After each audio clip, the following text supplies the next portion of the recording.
ვაგრძელებთ ჩვენს მოგზაურობას. ათენში იბადება ბიჭი, რომელსაც სახელად არქმევენ პერიკლეს. პერიკლე ნიშნავს დიდებით მოსილს. დემოკრატიას ავდა ორი მამა აქამდე. ათენური დემოკრატია ეს არის. ამაზე აღმოჩნდა, ამით ვცხოვრობთ და მისთვისაც ვიბძვით ახლა ჩვენ, იმიტომ რომ ყველაზე სწორი და სამართლიანი მართვა არის, ხო? როცა დაიბადა ქონდა კვერცხისებრი თავი და მთელი ცხოვრება მერე დადიოდა კორინთული მუზარად და ეს თავზე ახურავს. სულ ეხურა თავს. რომ ეს ნაკლი არ გამოჩენოდა, მერე ათენელები დასცინოდნენ კიდევ პართენონს რო აშენებს მერე და აკროპოლის გაამშვენებს, მერე დასცინოდნენ ათენელები რომ პართენონიო ადგასო თავზე. ბიზანტიის აღების დროს მოხდა ეგ საინტერესო ამბავი, დიდი ძალი ქონება ჩაუვარდათ ბერძნებს ხელში. იმორმა გაყო ნადავლი. ამან წამოიყვანეს ტიტველი სპარსელები, რა ქნა. შეუთვალა სპარსეთში სპარსელებს, რომ გამოისყიდეთ თქვენ თქო იქ დიდი გვარების სპარსელები ჩავარდნენ. როგორც ამბობენ 5 ჯერ მეტი გამოსასყიდებით აიღო 5 ჯერ გამდიდრდა. ძალიან დიდი ქონება იშო. ისე ძვირფას მეგობრებო რა ჩვენს მაყურებს შეხედეთ ძველი ბერძენი მდიდრები რა შვებოდნენ. პატივად თვლიდნენ ხარჯს ხალხისთვის, სახელმწიფოსთვის, მისი უსაფრთხოებისთვის გიორგი. ყველაფერს თავისი მიზეზი აქვს გიორგი, იმიტომ რომ რატო იყო ათენი ასეთ წარმატებული, იმიტომ რომ ასეთ ხალხი ცხოვრობდა და ასეთი კანონები ჰქონდა. მოკლეს ეფიალტე და დარჩა პერიკლე. ახლა პერიკლესთვის ეს კარგიც იყო, ცუდიც იყო, ცუდი იყო, იმიტომ რომ ახლა მთავარი გმირი მაინც ეფიალტე იყო. აი მე რომ მკითხო, როდის გინდოდა გეცხოვრა ხა. არის ასეთ შეკითხვა გავრცელდა. აი პერიკლეს ათენში მინდოდა ცხოვრება. ოღონდ პელოპონესის ომამდე. იმით დროს არის.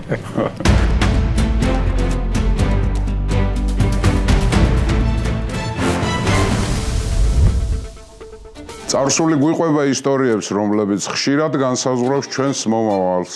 ამიტომ ჩვენ მოგზაურობთ წარსულში და ვაფასებთ ისტორიულ ფიგურებს და მოვლენებს, რათა უკეთესად გავიგოთ, საიდან მოვდივართ და საით მივდივართ. ჩვენ ათეულათასობით ადამიანი გვიყურებს მთელი მსოფლიოდან და იმისათვის, რომ უწყვეტად განვაგრძოთ მოგზაურობა წარსულში, თქვენი მხარდაჭერა გვჭირდება.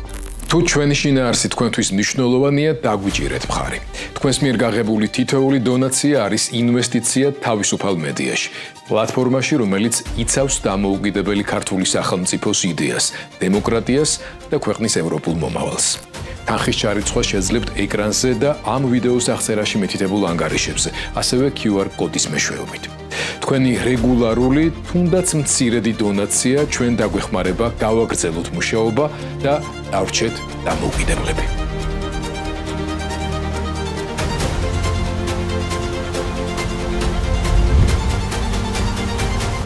მოგესალმებით ყველას, თქვენ უყურებთ დროების YouTube არხს. განმოგრძობთ გადაცემათა ციკლს მოგზაურობა წარსულში. ეს არის ლექციათა ციკლი ცივილიზაციის ისტორიაზე, რომელსაც უძღვება ისტორიკოსი გუბა სანიკიძე, რომელსაც განსაკუთრებულ მადლობას ვეუბნებით ამ შესაძლებლობისთვის და გადაცემის დასაწყისშივე მინდა ყველას გთხოვოთ, მოიწონოთ ჩვენი გადაცემები, გამოიწეროთ დროების YouTube არხი, გაუზიაროთ თქვენს ნაცნობებს, ოჯახის წევრებს, იმ ადამიანებს, ვისაც ასევე გსურთ, რომ გქონდეთ წვდომა მნიშვნელოვან საგანმანათლებლო კონტენტზე.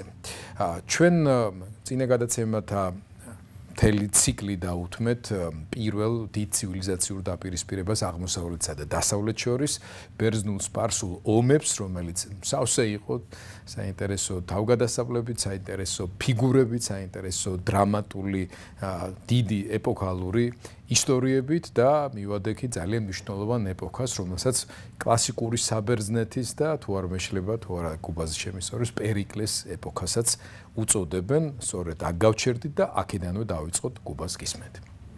დიდი მადლობა ბატონ გიორგი, მოგესალმებით ძვირფასო მეგობრებო, მიხარია რომ ისევ ხვდებით ერთმანეთს, ვაგრძელებთ ჩვენს მოგზაურობას, მადლობა დიდი თქვენს მიმართ, თქვენი თანადგომისათვის, კეთილგანწყობისათვის, სხვათა შორის ბევრი სურვილებისათვის, რომელსაც შეძლების დაგვარად გავითვალისწინებთ და მინდა რომ აგერ ისევ ერთად ყველანი ერთად ჩავჯდეთ ისტორიის ნავში და ვიმოგზაუროთ წარსულში, კაცობრიობის წარსულში, რომელიც გადამწყვეტია, რომელმაც განსაზღვრა ფუნდამენტი შექმნა ჩვენი დღევანდელობის და ყოველგვარი გადაჭარბების გარეშე ხვალინდელ დღესაც განსაზღვრავს.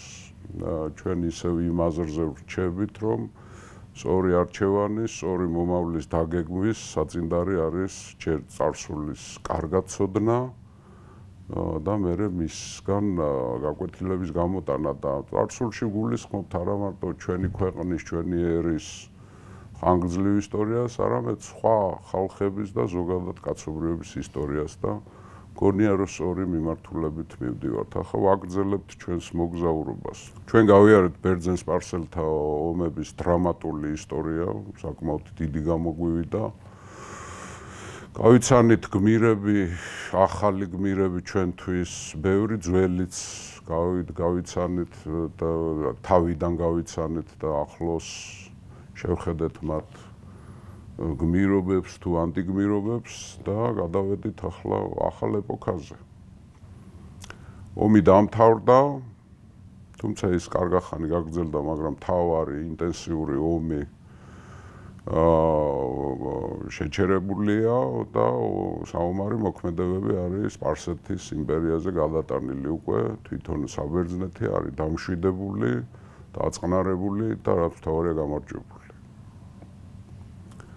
როგორ შეხვდა მშვიდობას საბერძნეთი?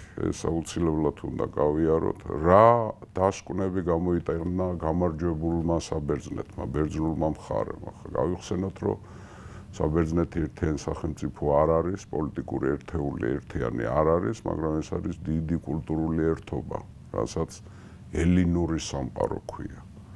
მათ არ აქვთ პოლიტიკური ერთიანობის შეგრძნება ამ ქალაქ სახელმწიფოებს, პოლისებს, მაგრამ მათ აქვთ საერთო ელინური, საერთო ბერძნული კულტურული სივრცის შეგრძნება და ამავე დროს ისინი თვლიან, რომ მათი კულტურა უპირატესია და ეს უპირატესობა დადასტურდა ომითაც.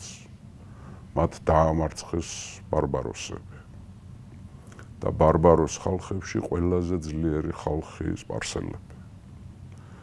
ამიტომ ბუნებრივია, რომ ეს ახალ ტალღას, აღტკინებას წინსვლის სურვილს გამოიწვევდა. მოდი ჩამოვთვალოთ ახლა ვინ როგორ შეხვდა გამარჯვებას და რა დასკვნები გამოიტანა. დავიწყოთ მთავარი ქალაქებით. მთავარი ძალა და მთავარი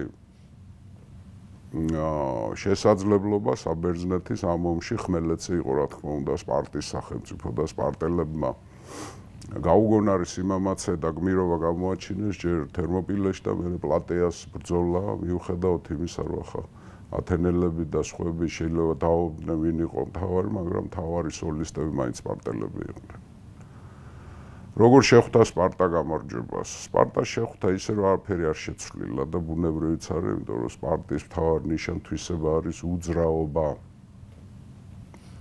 სპარტა გავს ჩაკეტილ ტბას, სადაც არც ქარიშხალია, არც გაედინება წყალი და არც ჩაედინება წყალი. არაფერი არ შეცვლილა მათთვის, მათ გააგრძელეს ისევ ლიკურგეს კანონებით ცხოვრება, არ აინტერესებთ სხვაგან რა ხდება, ლაკედემონის პროვინციის, ლაკონიკის მიღმა რა ხდება, არ აინტერესებთ.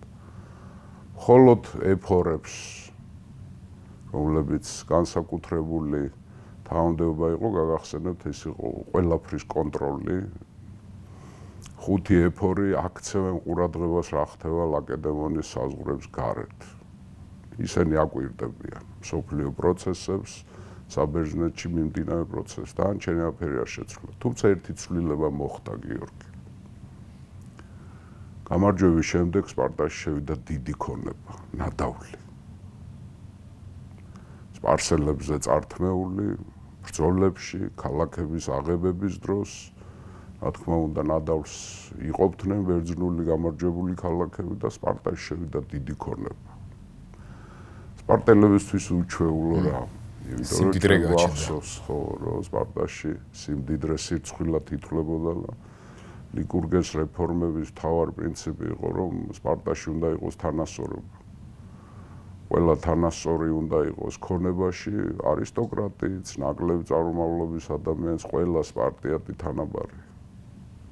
სპარტაში მთავარი ამოცანა არის, რომ არ იყოს შიმშილი და ამისი უზრუნველყოფას აკეთებენ მრავალრიცხოვანი სახელმწიფო მონები, ჰილოტები, რომლებიც ყვებავენ სპარტას. დანარჩენ სპარტელს არ ეკუთვნის არაფერი, არ არის საჭირო და უფრო მეტიც სპარტელები საერთოდ სიმდიდრეს დასცინოდნენ, მაგრამ ახლა შეუვიდათ დიდი ქონება, შეუვიდათ. კიდევ ერთი რამე მოხდა. სპარტელებმა იხილეს დანარჩენი სამყარო. ნახეს.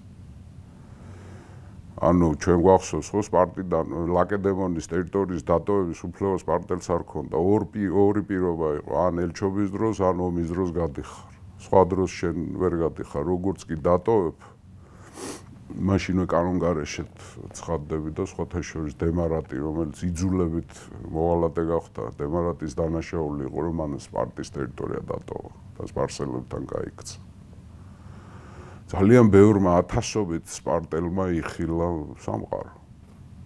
ჯერ დანარჩენი საბერძნეთი, როგორც მეომრებმა. და მერე სპარსეთი, აზია იხილეს. მათ ნახეს დიდარი ქალაქები, რომლებიც აიხეს, მათ იხილეს ნაძარცვი, მათ იხილეს სხვა ხალხები, როგორც ცხოვრობენ. ხო? და ადამიანის ბუნება ყოველთვის ასეთია ხარ, რაც არ უნდა მაგარი სპარტიატი იყო, მაინც გაინტერესებს, ნახე როგორ კარგად ცხოვრობენ ისინი რა. ნახე რამდენი რამე აქვთ. ტექნოლოგიები ნახეს, ახალი არქიტექტურული შედევრები ნახეს აზიაში, თუნდაც იმ იონიურ ქალაქებში, რომლებიც სპარსელებს წაართვეს. ნახეს როგორ ცხოვრობენ მცირე აზიელი აზიატები, ხო?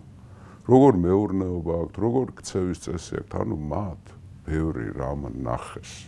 მათ იხილეს დანარჩენი სამყარო. და მათი სააზროვნო არეალი, რომელიც სპარტის და ლაკედემონის იქეთ არ გადიოდა, გაიშალა გიორგი. მათ გონებაში გეოგრაფია გაიშალა. შესაძლებელი გაჩნდა რამაც. რა თქმა, იხილეს მათ. იხილეს უცხონე. თქმა უნდა, ახლა სპარტელები ნიჭიერი ხალხი იყვნენ, ლოგიკური აზროვნების უნარი ჰქონდა და ბევრი შეკითხვებითაც დაბრუნდნენ ვეტერანების სახში. ახლა წარმოვიდგინოთ ხო ჩვეულებრივი ამბავი ახლა თავის ცოლს აღამოს რას მოუყვებოდა, რა ნახა აზიაში, ბრძოლის ველზე, დაცემულ ქალაქში.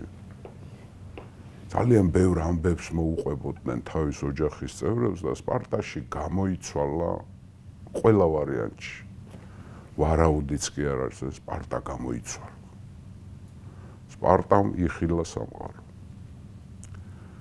მეორე ქალაქი ახლა ბოლოში ათენზე ვილაპარაკებთ. ახლა მეორე ქალაქი თავის მნიშვნელობით ეს არის თებე. თებე არის კომპლექსებში. თებე ამომში აღმოჩნდა მტრის ბანაკში. თებელები ითვლებიან მოღალატეებად. თებე, რომელიც მთავარი ქალაქია ბეოტიის პროვინციის, იქაც კი ავტორიტეტია მის დაცემული და ისეთი ქალაქები, როგორც ბეოტიური ქალაქები, როგორც თესპია და პლატეა. თესპიელები და პლატეელები გმირები არიან, იმიტომ რომ ჯერ თერმოპილეში, მერე პლატეაში იომეს, ხო, ყველაფერი დათმეს სამშობლოსთვის, საბერძნეთისთვის. მათცეც კი არა აქვს გავლენა თებეს და თებე კომპლექსებშია, ძიმე კომპლექსებში. დანარჩენ ბერძნებს თებელები არ უყვართ. მესამე ქალაქი კორინთო. ალბათ ყველაზე მდიდარი ქალაქი ათენის შემდეგ. კორინთელების არაფერი არ შეიცვალა. ომიდან მათ დიდი ნადავლი მიიღეს და რაც მთავარია მათთვის გაიხსნა საზღვაო სავაჭრო გზები. კორინთოს სტრატეგიული მიმართულება კორინთოს ეკონომიკის არის დასავლეთ კერძოდ, რასაც ეძახიან დიდ საბერძნეთს, ამ სიცილიისა და სამხრეთ იტალიის ბერძნული სამყარო.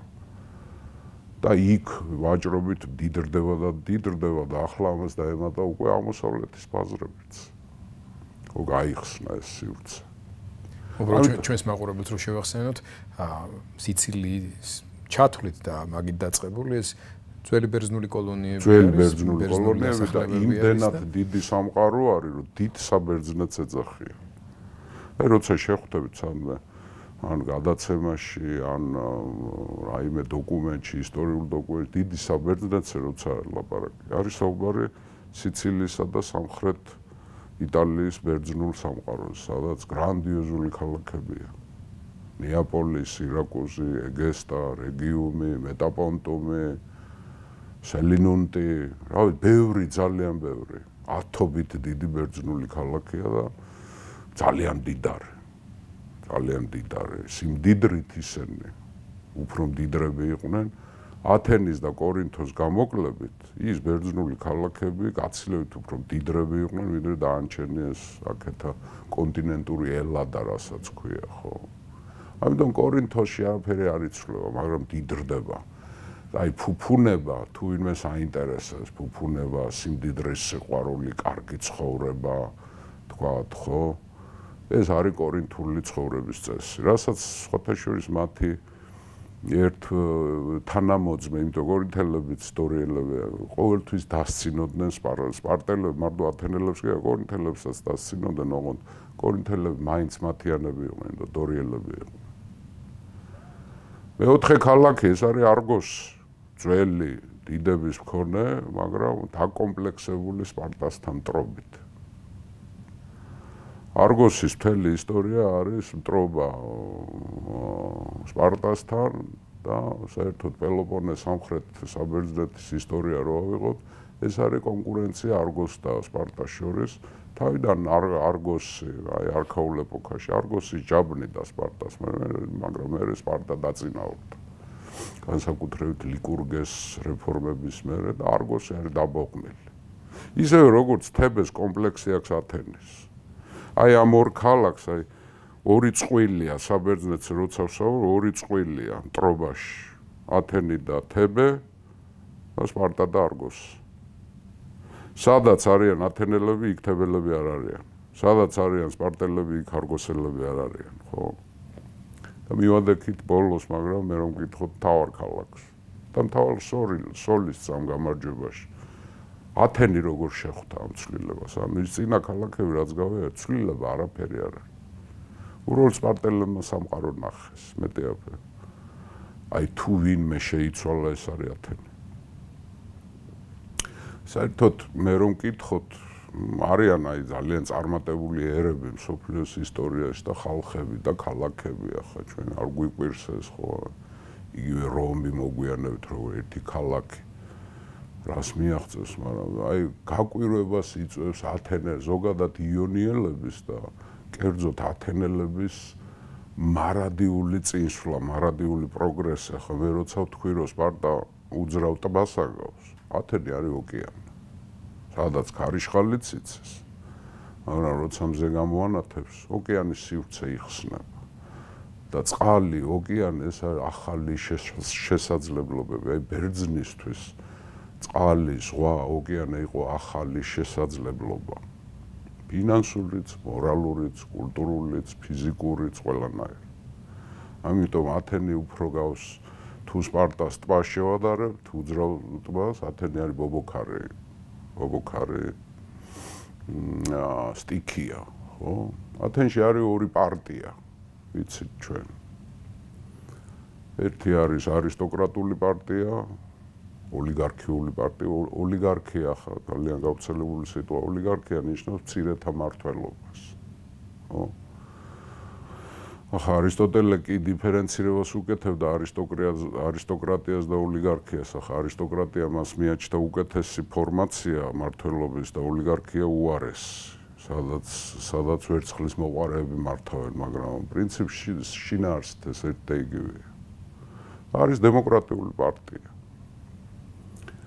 და სწორედ ამ პერიოდში, აი ამ ბობოქარი პერიოდი, რასაც ქვია ჯერ ბერძენ-სპარსელთა ომები, თქვათ, ხო? ათენში იბადება ბიჭი. დაიბადა ბიჭი 494 წელს. ბუზიგების გვარი არის ასეთი, არისტოკრატული გვარი, ბუზიგესებსაც ეძახიან. კერძოდ ქსანთიპე გახსოვთ თქვენ მიკალეს ბრძოლის გმირი ხო ქსანთიპეს ოჯახში ათენელი დიდებულის ოჯახში იბადება ბიჭი რომელსაც სახელად არქმევენ პერიკლეს პერიკლე ნიშნავს დიდებით მოსილს დედამის ქვია აგარისტა რომელიც არის ასე დიდებული წარმოშობის და მან აგარისტამ ნახა სიზმარი რომ ლომი გააჩინა ლომის ბოკვერი გააჩინა ასეთი თქმულება გადმოცემა არის ხო ეს ბუზიგესების გვარი საერთოდ დიდი წარმოშობის არის ძველი ათენური წარმოშობის არის ახლა ქსანთიპე ვინ არის ხო ისევ რომ მიუბრუნდეთ ქსანთიპე არის არისტოკრატიული დაჯგუფების ერთ-ერთი ლიდერი და ის ტრადიციულად რომ დაუბრუნდეთ ძველ ამბებს ის ტრადიციულად უპირისპირდებოდა თავის დროზე მილტიადეს გახსოვთ თქვენ მილტიადე როცა გაასამართლეს წარუმატებელი ლაშქრობის დროს ერთ-ერთი ბრალდებელი იყო ქსანთიპე მილტიადეს სიკვდილის მერე ის უპირისპირდება თემისტოკლეს თემისტოკლე გვახსოვს ჩვენ რომ არის დემოკრატიული პარტიის ლიდერი ხო თემისტოკლესაც უპირისპირდება ისა და ნუ ერთი სიტყვით ოპოზიცია მთავარი ოპოზიცია დემოკრატიული პარტიის ერთ-ერთი მთავარი არის ქსანთიპე ახლა ქსანთიპეს ბიოგრაფია საინტერესო თვითონ ხო თემისტოკლემ თავის დროზე სანამდე ომი დაიწყებოდა სპარსელებთან მეორე ეტაპი მარათონის მერე როცა მან ფლოტი ააშენა თემისტოკლემ მანამდე პოლიტიკური ველი მოასწორა და არისტოკრატული გვარის წარმომადგენლების ოსტრაკიზმს მიაღწია ჩვენ გვახსოვს რომ მან არისტიდე გააგდო ათენიდან 482 წელს თუ არ ვცდები თუ 3-ში აღარ მახსოვს მაგრამ მანამდე ქსანთიპე განაძევა 484 წელს თემისტოკლემ ოსტრაკიზმი მოუწყო გაიტანა საკითხი სახალხო კრებაზე და ქსანთიპე გააძევეს. ჩვენს მაყურებელს კიდევ რომ შევეხსენოთ, ოსტრაკიზმი ნიშნავს უარყოფითი ხმის ვინაა სახიფათო სახელმწიფოსთვის, მას პასუხისგებაში არ აძლევენ, უბრალოდ განრიდება ხდება და 10 წელი შენ ათენის ტერიტორია, ანუ ატიკის ტერიტორია უნდა დატოვო, სადაც გინდა წადი, ქონებას არ გართმევი, შენი ოჯახი რჩება ათენში, პრობლემა არ არის. შემოგვიდგებებში ხარ შეზღუდული და მაგრამ შენ გავლენები არ შეინარჩუნე. რა თქმა უნდა, ხო სახში ხარ, შენ შეიძლება ათენს ყოველთვის პრობლემა ქონდა და ეშინოდა ყოველთვის ტირანეს. გამოვლილი პისისტრატეს მერე, ჰიპიას მერე, ჰიპარქეს. ამიტომ ათენისთვის თავარი ხიფათი არის რომ ვინმე ხელისუფლების უზურპაცია არ მოახდინოს და როგორც კი ამ საფრთხეს ხედავენ, იქ ჩდება ეს მექანიზმი მუშაობს განარი. აქვს ბულეში 500 საბჭოში აქვს საკითხი, ჩავატაროთ ოსტრაკიზმი. ვინ არის სახიფათო? ვინ უნდა გავარიდოთ სახელმწიფო? ეს კლისთენემ შემოიღო, გავიხსენეთ. ძალიან ბევრი დღევანდელი დემოკრატიის აპოლოგეტები, ახლა მე წავაწყდი რამოდენიმე ადგილზე, თვლიან რომ ესო ცუდი იყო, არ იყო ცუდი. ამან გადაარჩინა ათენის შიდა სისხლის ღრუს და შიდა სამოქალაქო დაპირისპირებებს. რაც მე გვიან რომში ხდებოდა ფორუმზე რომ ხოცავდნენ ოპტიმატები და პოპულარები ორი პარტია იქა. ეს ათენში არ იყო. სახიფათოა წადი.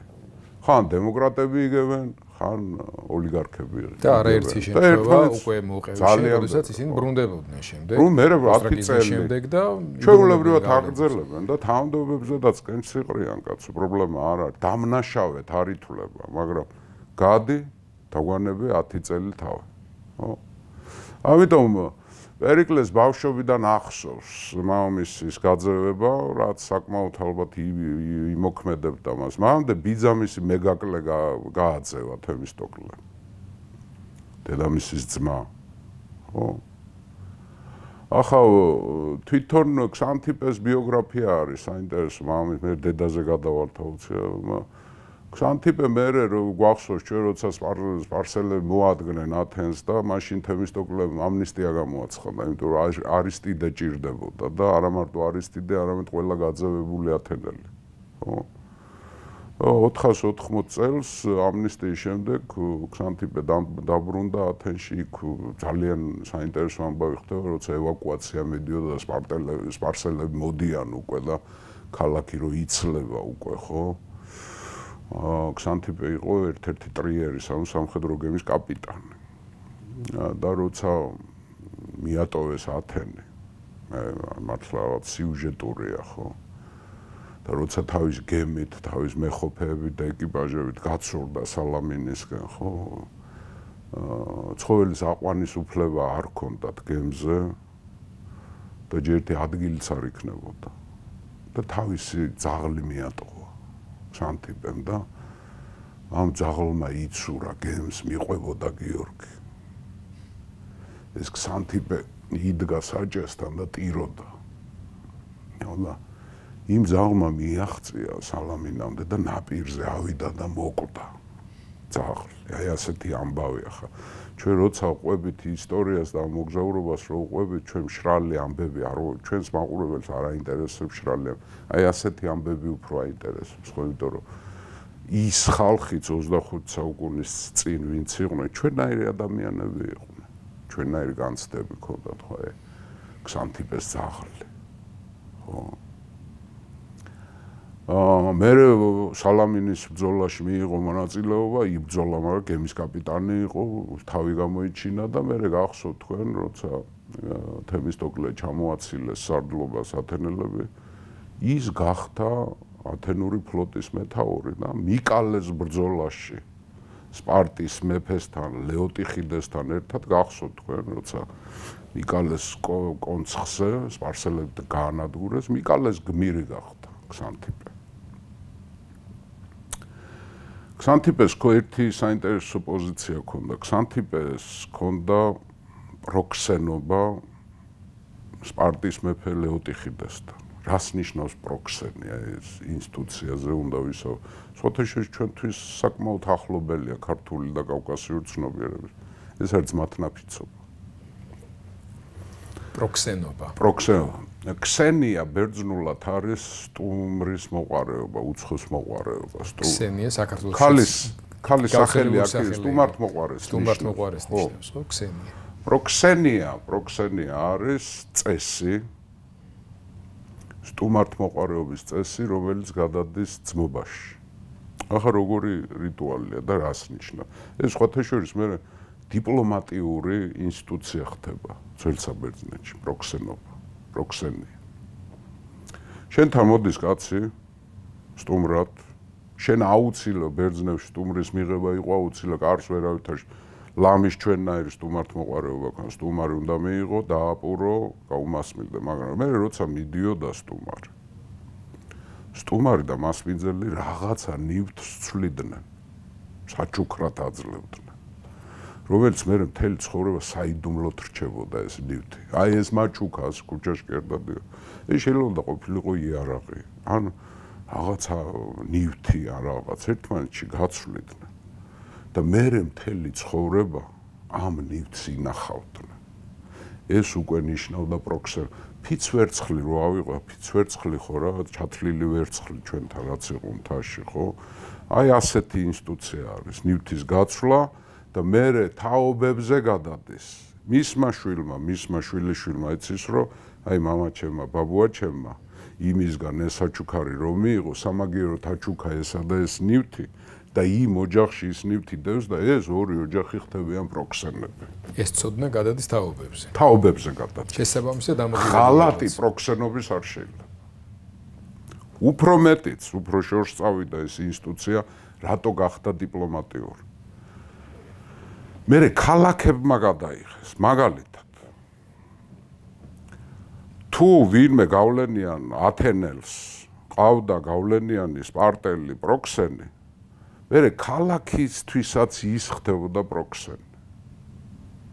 აი მაგალითად ათენისთვის ლეოტიხიდე გახდა პროქსენი, ანუ ათენის ინტერესების მცველი ხდება, ანუ დიპლომატიაში გადადის, ან მაგალითად ქალაქი სპარტა აღიარებდა, რომ მაგალითად იგივე ქსანთიპე არის მისი პროქსენი, ანუ მისი ინტერესების დამცველია და სახალხო კრებებზე მე თუნდაც ომიანობის დროს ეს ითვლებოდა რომ ყველა მიცოდა ეს იმის პროქსენია, ამიტომ ნუ გაგიკვირდებათ მისი პოზიცია რომ ის სპარტის მომხრე, იმიტომ სპარტის პროქსენია, სპარტის ის არის, რა ქვია, ძმათნაფიცი. ანუ მარტო ლეოტიხიდეს კი არა. რახან ლეოტიხიდე სპარტის მეფეა, სპარტაშიც ეს იცოდნენ და სპარტისთვის ეს იყო შინაური კაცი. ანუ პროქსენები არიან ლეოტიხიდე და ქსანთიპე. დამეგობრდნენ იქ როცა ლაშქრობა მოაწყეს აზიაში, იქ დალეწეს სპარსელები მიკალესთან, მერე სესტოსის ალყის დროს და ასე შემდეგ, მეგობრები გახდნენ და გახდნენ პროქსენები. და მათ ოჯახის წევრებს ევალებათ, რომ იყვნენ ყოველთვის პროქსენები, ყოველთვის უნდა ახსოვდ. რამე რო გაუჭირდეს ერთის ოჯახის წარმომადგენელს, მან იცის, რომ გაიქცევა იქ მის თუნდაც ომი მიდიოდეს იმ ქალაქთან, მან იცის, რომ იმ ქალაქში გაიქცევა და იმ ოჯახში მიიღებენ მას. შეიფარებენ, აუცილებლად. არაფორმალური ჩვენთვის გასაგებია, ახლა ბევრი ხალხისთვის გაუგებარი მცნება, მაგრამ ახლა ჩვენთვის მე მგონი ახლა ჩვენი მსმენელი ასაც ლაპარაკობთ, უცებ მიხვდა რადგან ძმათნაფიცობაზე ელაპარაკ. ძუძუმტეობაზე, ახლა ძუძუმტეობა ცოტა სხვა რამეა, მაგრამ ძმათნაფიცობა დავარქვათ ამას, ხო? ყონაღობა, რაც იყო კავკასიაში, ყონაღი, ხო? ქრისტიანი და მუსლიმი შეიძლება ყოფილიყო პროქსენი, დავარქვათ ასე, ძმათნაფიცი. ესეც მოდიოდ, ეს იდგა პოლიტიკაზე მაღლა, ეს იდგა რელიგიაზეც მაღლა, მე მოგვიანებით კავკასიაში, ახლა ათენში ეს პოლიტიკაზე მაღლა იდგა რა. ანუ ლეოტიხიდე და ქსანთიპე, პერიკლეს მამა არიან პროქსენები. და გმირია, მიკალეს გმირია, ქალაქის გმირია. დედა ვინ არის? დედამისი არის აგარისტა. დედამისი მისი გვარი არის ალკმენოიდების გვარი, რამოდენიმეჯერ გავაჟღერეთ ჩვენ ახლა. კლისთენე იყო, აი ვინც დემოკრატია დააარსა ხო ათენში, ვინც ტირანია, პისისტრატიდების ტირანია დაამხო, მერე სპარტელები გააგდო და მერე დემოკრატიული რეფორმები რაც ჩვენ გავიარეთ ხო ეს ყველაფერი ახლა დემოკრატიას ავდა ორი მამა აქამდე, იყო სოლონი და კლისთენე. ახლა პისისტრატე იყო ტირანმა სასამართლოები და თვითმმართველობის დამაარსებელი იყო, ამიტომ პისისტრატეც ამათთან ერთად არის, თუმცა ახლა დემოკრატიის მამას მაინც ვერ დაარქმევენ, იმიტომ ტირანი იყო, ხო? აი კლისთენეს ძმისშვილია. კლისთენეს ყავდა უმცროსი ძმა ჰიპოკრატე და მისი ქალიშვილი აგარისტა. ალკმენოიდების დიდი გვარის, მაგრამ ამ გვარს ერთი უბედურება სჭირს. ამ გვარს მოსდევს ძველი წყევლა. ალკმენოიდი. რამდენადაც გავლენიანები არიან გიორგი. ათენზე გავლენები აქვს, რამდენადაც დიდრები არიან, დიდარი გვარია, კლანია მდიდა, იმდენად არის ძალიან ხშირად მათ ბედისწერა არის, მათ მოსდევთ წყევლა. კერძოდ რა. ახლობით 150 წლის წინ 640 წელს ანგარიშობენ და ძველი წელთაღრიცხვით ჯერ არც ომია, არც სპარსეთია, არც კიროსია და ასე შემდეგ. ძველ ათენში მოხდა ასეთი ამბავი. იყო ასეთი ოლიმპიური ჩემპიონი კილონი ათენში, არქონატი, არქონტები მართავენ ჯერ არც სოლონია, არც პისისტრატე, 150 წლით ადრე, 640 წელია დაახლოებით. ამ ოლიმპიელმა ჩემპიონმა კილონმა გადაწყვიტა, რომ დაამხოს ხელისუფლება ათენში და გახდეს ტირანი. და ის დედით სიკიონელი იყო, სიკიონი საკმაოდ დიდარი ქალაქი იყო პელოპონესში და სიკიონელების დახმარებით და ბევრი მომხრეების და მეგობრებიც ყავდა ათენში და დააპირა გადატრიალება. არ გამოუვიდა და გამაგრდა აკროპოლისში, ათენის ციხესიმაგრეში და მოუხმო ხალხს, რომ დამიჭირეთ ხარი, მაგრამ ათენელებს მოუწოდა ეს ხო. მაშინ 9 არქონტის მმართველობაც გვახსოვს ხო? და მთავარი არქონტი, ანუ არქონტი ეპონიმი არის მეგაკლე, რომელიც არის ალკმენოიდების გვარიდან და საინტერესო ამბავს გეტყვი, 9-ვე არქონტი არის ალკმენოიდი, მმართველები ქალაქის. მიუხედავად იმისა, რომ კილონს იმედი ჰქონდა, რომ ათენელი ხალხი მხარს დაუჭერა, პირიქით რეაქცია მიცა ხალხმა და ხალხმა ალყა შემოარტყა. და მოთხოვეს ჩაბარებას. სახელმწიფო ღალატია, სიკვდილით დასჯა ელოდება, მაგრამ აი ესე დაიმალენ ათენას ტაძარში. არ გამოდიან, ამათ ტაძარში ვარნის უფლება არა, არ შეიძლება. გამორიცხულია ტაძარში, ძალადობა არის გამორიცხული. ცუდი სიტყვა არ შეიძლება მეორე კაცს უთხრა ტაძრის ტერიტორიაზე. არ გამოდიან, ესენც ვერ იღებენ, გაიჭედა სიტუაცია. ამ კილონმა გაქცევა მოასრო თავის ძმასთან ერთად, მაგრამ ესენი დანარჩენები ის მომხრეები იქ არიან. და ბოლოს მეგაკლემ შეპირდა ამათ არქონტმა, ალკმენოიდმა შეპირდა, რომ გამოდით და ხელს არ გახლებთ. გამოვიდნენ და დახოცეს ყველა. და ეს წყევლა დარჩა ალკმენოიდებს სისხლი, სიტყვა გადახეს. გახსოვს ჩვენ პავსანიოსის სიკვდილზე როცა ვლაპარაკობდით, რომ ვერ გამოიყვანეს ათენას ტაძარში დაიმალა მაშინ პავსანიოსი, მაგრამ როცა შევიდა შენობაში, ამოუშა ხელი არ მოკიდეს, მაგრამ ჩაკეტეს და შიმშილით და წორვილით მოკლეს პავსანიოს სპარტაში. ამან დახოცა სისხლი ამ გვარზე. და ახლა გავლენები ამათ ყოველთვის ჰქონდათ ალკმენოიდებს, მაგრამ როგორც კი რაღაცაზე უკმაყოფილო იქნებოდა ამგვარით ათენელებს, სულ ამას ახსენებდნენ. სულ სისხლიანებს ეძახონ, სულ ქალღმერთის მოღალატეებს ეძახონ. და ეს წყევლა მათთვის არ მოუხსნია არავის. მოხსნა ხდებოდა წყევლის, მაგრამ არ მოუხსნია არავის. ამ წყევლით მოდიან. განსაკუთრებით ალკმენოიდები არ უყვართ სპარტელებს. სპარტელები ვიცით, რელიგიის მცველები, ტაძრების მცველები და სპარტელებისთვის ალკმენოიდი იყო კაცის მკვლელი. კაცის მკვლელზე უარეს. ღვთის მგმობი. ამიტომ არ უყვარდათ კლისთენე. ამიტომ არ ეყვარებათ პერიკლე, იმიტომ რომ დედით სპარტელი. მიუხედავად იმისა, რომ მამამისი პროქსენი იყო ლეონტი ხიდეს, არა. ამიტომ ეს ალკმენოიდების გვარის წყევლა. ჩვენ ხშირად გადავაწყდებით ამას. ხო?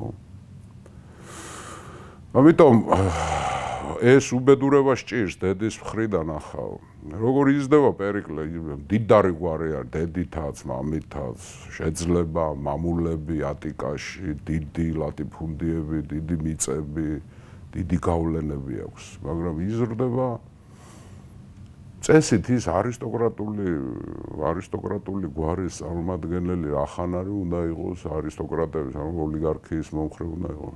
შეპყრობილი არის თემისტოკლეს იდეებით. დემოკრატიული იდეებით არ შეპყრობილი. ის მოწონს.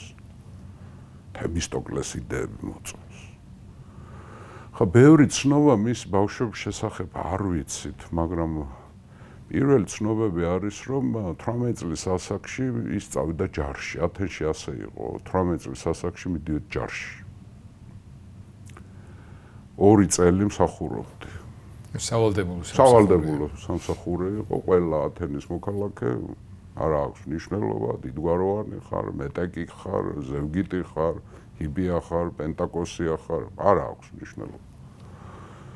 ყველანი მიდის ჯარში, თანასწორ რა არის, ათენური კლისთენები რა შექმნა, დემოკრატიის საფუძველი რა არის, პირველი კანონის უზენაესობა, ყველაზე მაღლა დგას, მეორე კანონთან ყველა თანასწორია, მდიდარი არ აქვს მნიშვნელობა და ხმის უფლება.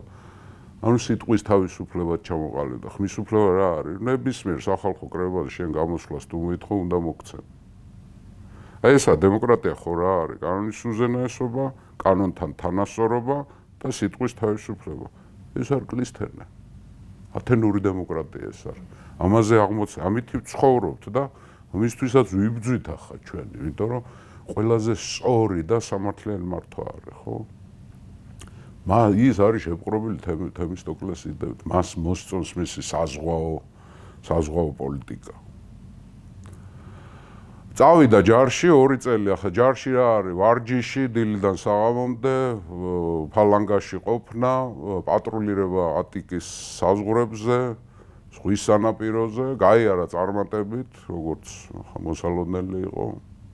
გარეგნულად არის ფანტასტიკური ბიჭია, მაგრამ ერთი თვისება აქვს. გარეგნული ნაკლი თუ შეიძლება ამას დავარ.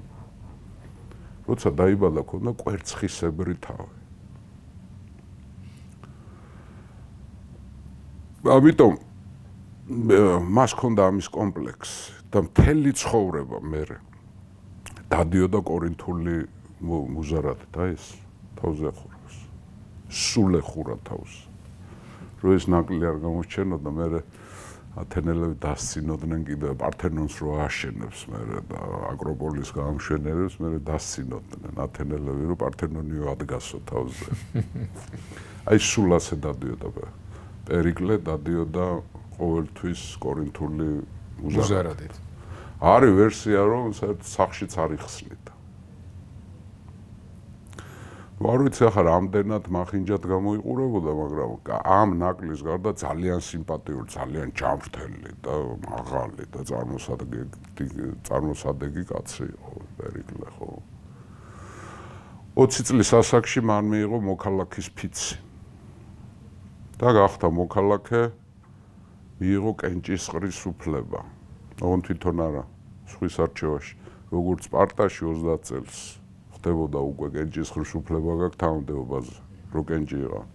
ათენში იყო ასევე 30 წელი, 20 წლიდან შენ უკვე შეგიძლია სახალხო ეკლესიაზე მონაწილეობა მიიღო, სიტყვითაც გამოხვიდე და კენჭისყრაში. ხა ათენში კენჭისყრა საიდან მოდის ახლა ხმის მიცემა გავიხსენოთ, ხა სპარტაში იყო, ვინც მეც იბღავლებდა თავის კანდიდატზე ის იყო. ათენში კენჭისყრა რას ნიშნავს? როცა მაგისტრატურას ირჩევდნენ, ყველა მოქალაქეს აძლევდნენ თეთრ კენჭს და შავ კენჭს. და მიდიოდა აგდებდა, შავი იყო უარყოფა, თეთრი იყო თანხმობა. რომელიც მეტი იყო, ის გადიოდა. ახლა თუ მაგალითად ერთ და იგივე შედეგი იყო, არ გადიოდა. გესმის ხო შენ? ხელისაწევაც იყო ათენში, მაგალითად სტრატეგოსებს ეკლესიაზე ხელისაწევით ირჩევდნენ. ანუ ეს ყველაფერი ჩვენი თვისებები, ხმის მიცემა, კენჭისყრა, ხელისაწევა, აბა აწიეთ ხელი. იქიდან მოდის, საბერძნეთიდან მოდის, ხო? საინტერესო ის არის, რომ ომის დროს ახლა ათენში დემოკრატები არიან ძლიერად, თემისტოკლე მანამდე გაყარა სულ ყველა სამდე ომი დაიწყო და ფლოტი ააშენა, მერე ომი მოხდა და დაახლოებით სალამინის ბრძოლის შემდეგ მოხდა დიდი ალიანსის შექმნა ათენში. კერძოდ არისტოკრატული გვარები, არისტოკრატები, ოლიგარქები ფიქრობენ, სამდე ახლა ეს თემისტოკლე წაგულეკა. ის ხელშია ყველაფერი. ამიტომ შეიქმნა დიდი ალიანსი, სამი დიდი გვარის, ეს არის ალკმენოიდები, ფილაიდები და კერიკები. ამ სამმა დიდმა გვარმა შექმნა ალიანსი. ალკმენოიდებზე ვისაუბრეთ, ფილაიდები ვინ არიან? ილტიადე გახსოვს, მისი წინაპარი არგონავტი არის, ხო? სხოთეშვილის ალკმენოიდების წინაპარიც არის ნესტორი, ტროას ომის გმირი, მხცოვანი, აგამემნონის მეგობარი, რომელიც ასევე არგონავტი იყო. კოლხეთში ისევე როგორც აიაქსი ფილაიდების წინაპარი იყო. ეს ყველა ჩვენთან არიან ნამყოფი მათ წინაპრები. ჩვენს იქეთ მაინც ვერ მიდიან ბერძნები, ხო? ფილაიდების გვარი, საიდანაც იყო მილტიადე და კერიკები გამოირჩევიან სიმდიდრით. ჩვენ გვახსოვს, როცა მილტიადე დახარკეს 50 პაროსის კატასტროფის შემდეგ, როცა ვერ აიღო, ხო და 50 ტალანტით დახარკეს და ფეხმოტეხილი, ბარძაღმოტეხილი განგრენით ის მოკდა ვალის სახლში. გვახსოვს, ხო? გავიმეოროთ ისევ, ათენში მამის ვალი შვილზე გადადიოდა. ამიტომ მას ეს ვალი გადაეცა ეს ვალი, ამ ვალის გადაცემას ქვია ატიმია. უпроსორად, როცა მოკვდა მილტიადე, ისე რომ ვალი ვერ გადაიხადა, მას ყავდა შვილი კიმონ უმცროსი. და ამ კიმონს გადაედო ეს ვალი. ფილაიდი არის, როგორც მამამისი, ხო?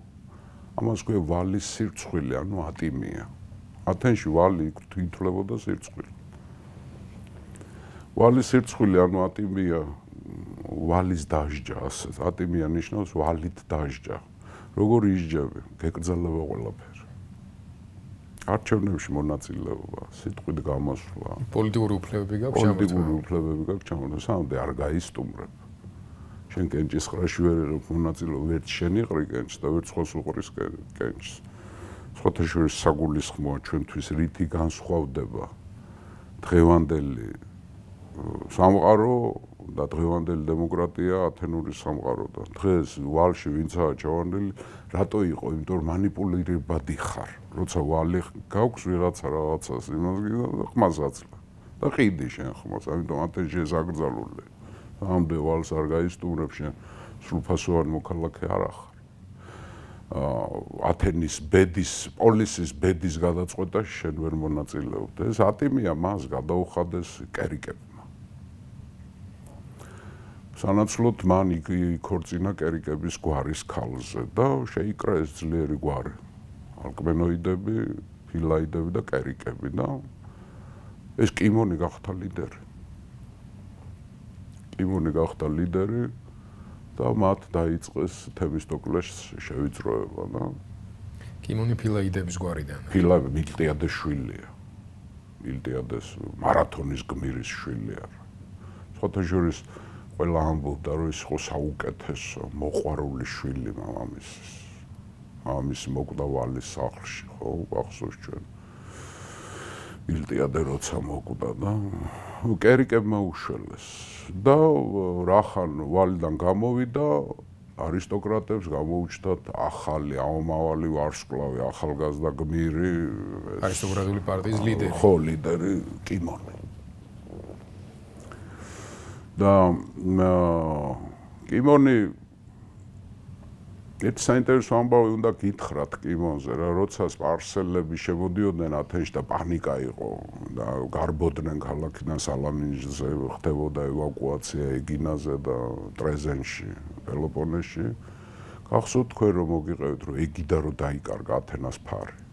ათენიდან და მე თემისტოკლემ გამოიყენა რომ აი ათენა გვეუბნება რომ გადით სხვაში უნდა ვიომოთ.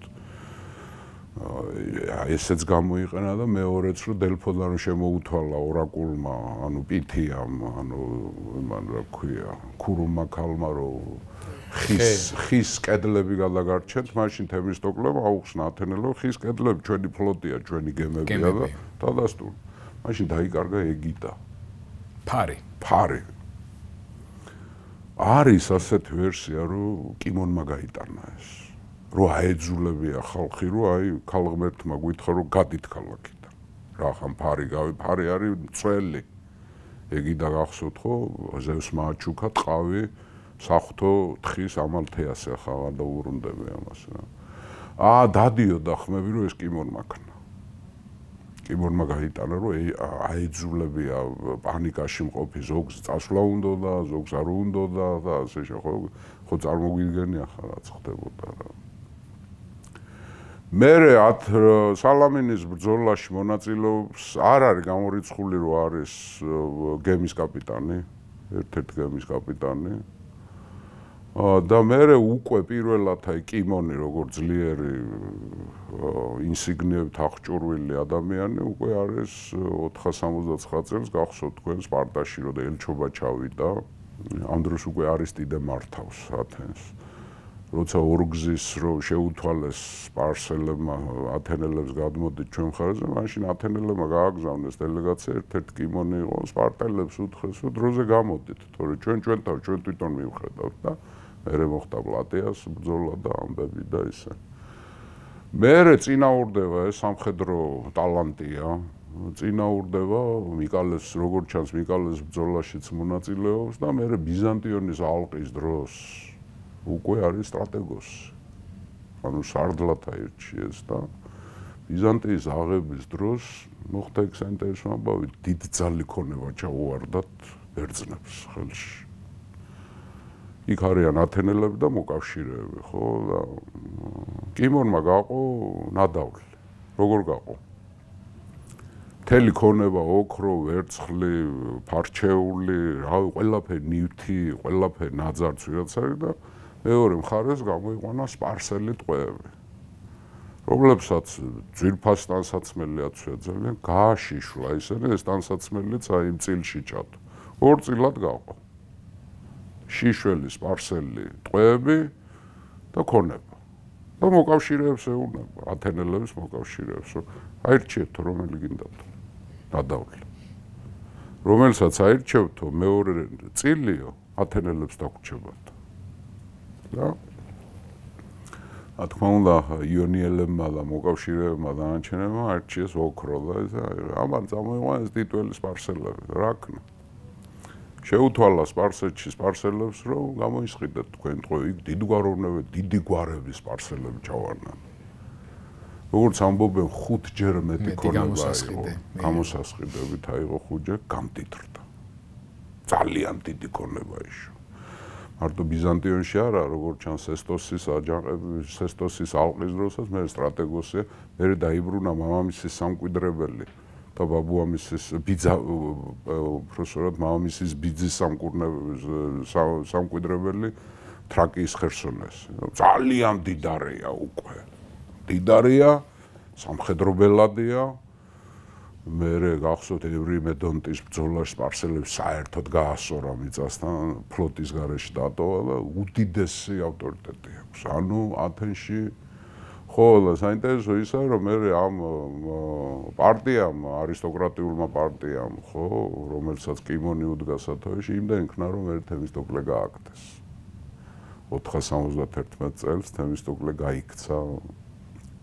ჯერ გაიქცა არგოში, მერე გაიქცა კერკირაზე, მერე გაიქცა სიცილიაში და მერე გაიქცა, არა, ჯერ სიცილიაში, მერე კერკირაზე და მერე იმაში, ეპირში და მერე სპარსეთში. ხო გვახსოვს ხო მოუყევით ჩვენ ეს და უკვე არისტოკრატები მართავენ ათენს.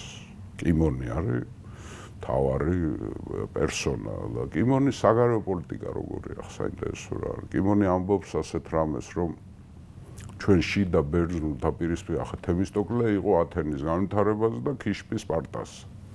ხო? კიმონი ამბობს, რომ ჩვენ შიდა ბერძნულ, მე რომ მკითხოთ ისე უფრო სიმპათიური კიმონი ჩანს ახლა ყოველგვარი მიკერძოების გარშე. კიმონი ამბობს, რომ შიდა ბერძნულ დაპირისპირებას თავი უნდა დავანებოთ ჩვენ. ჩვენ სპარტასთან ქიშპი კი არა, სპარტასთან ძმობა გვინდა და მას ჰქონდა უღელის კონცეფცია. ერთი უღელის კონცეფცია, რომ საბერძნეთი არის დიდი საზიდარი და ამ საზიდარს მიათრევს ორი ხარი. და უღელი ერთია. ერთი არის ათენი და მეორე არის სპარტა. და ჩვენ შიდა პრობლემებს თავი უნდა დავანებოთ და გადავერთოთ ნაციონალური მტრის განადგურებაზე ბოლომდე. ეს არის სპარსეთია იმპერია. ხო.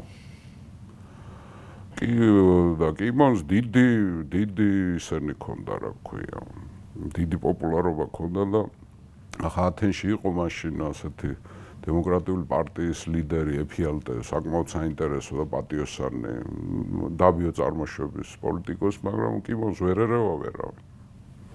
წარმატებები, ქონება, ნადავლი, ათენის გამარჯვებები, მისი ავტორიტეტი, მამამისის ავტორიტეტი ისევ გაახსენდათ, ისევ გმირი გახდა, ილტიადე, ხო და მე ეს ფილაიდები, თვითონ ფილაიდი, ალკმენოიდები და კერიკები მის მხარეზე არიან და მართავს ათენს. კონკურენტი არ აყავს.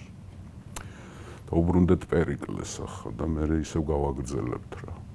პერიკლე პირველ თანამდებობას მისი პირველი თანამდებობა ჩვენ ვიცით 473 წლისთვის დაახლოებით ჩანს, რომ ის არის ხორეგოსი ათენში. რა არის ახლა ეს უნდა გავიაროთ.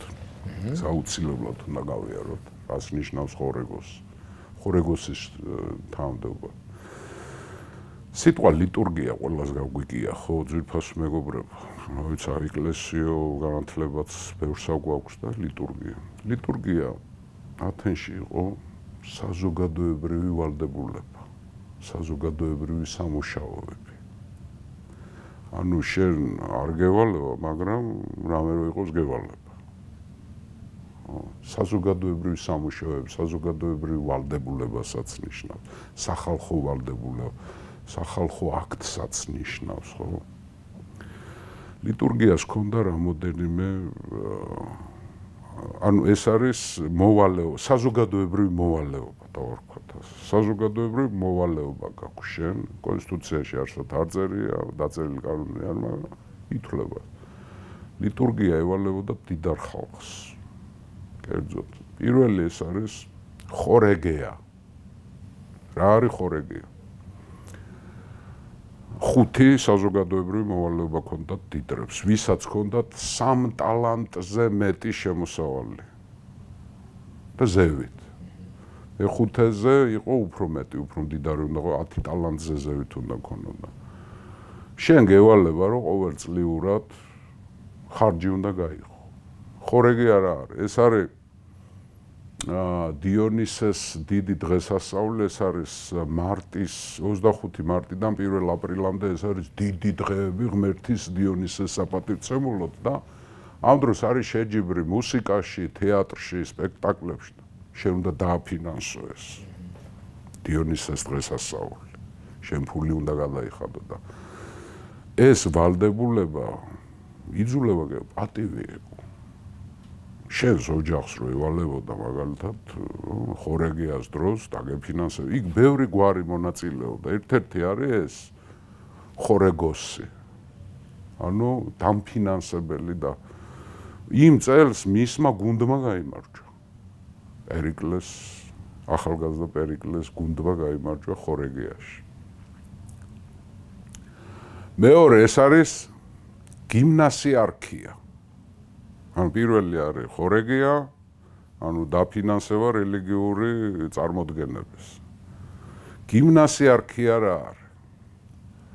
შენ გევალება, რომ აი საინტერესოა, ხო სკოლები ქონდათ რა ქვია, ბერძნებს და ათენელებს. ქონდათ ძვირფასო მეგობრებო, ამას ერქვა გიმნასია. ოღონდ გიმნასია იყო ორი პროფილის. ერთი იყო გონებრივი განვითარების და მეორე იყო ფიზიკური. გიმნაზია კიდან მოდის სიტყვა. გიმნასიები იყო დიდი კომპლექსები, თავისი მოედნებით, სათამაშო მოედნებით, სავარჯიშოებით და კლასებით, სადაც ასწავლიდნენ სახელგანთქმული ფილოსოფოსებს, აზროვნებას, ანგარიშს, რელიგიას, პოეზიას, მუსიკას და რა თქმა უნდა ფიზიკური ვარჯიში. ბერძნებისთვის ფიზიკური ვარჯიში, ბერძნები ბარბაროსებს დასცინოდნენ, რომ ისინი არ ვარჯიშობდნენ. საბერძნეთში იყო ჯანმრთელობის კულტი. ვარჯიშის, ამიტომ იყვნენ ძლიერები და ამიტომ აჯობეს ბერძნებმა სპარსელებს და იმათ, ხო? გიმნასიის დაფინანსება. გიმნასიას უნდა მოუარო.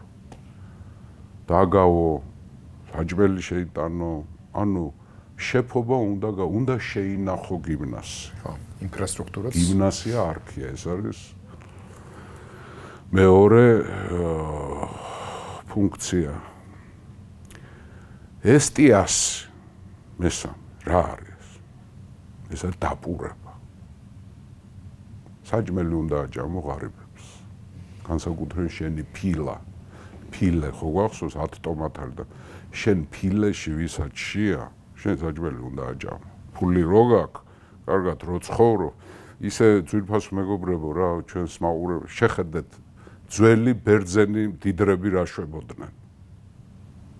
და თანამედროვე მდიდრები რა შვებიან. მათ ვალდებულებები ჰქონდათ, ეს ვალდებულება პატივად ითვლებოდა გიორგი. სოციალური პასუხისმგებლობა.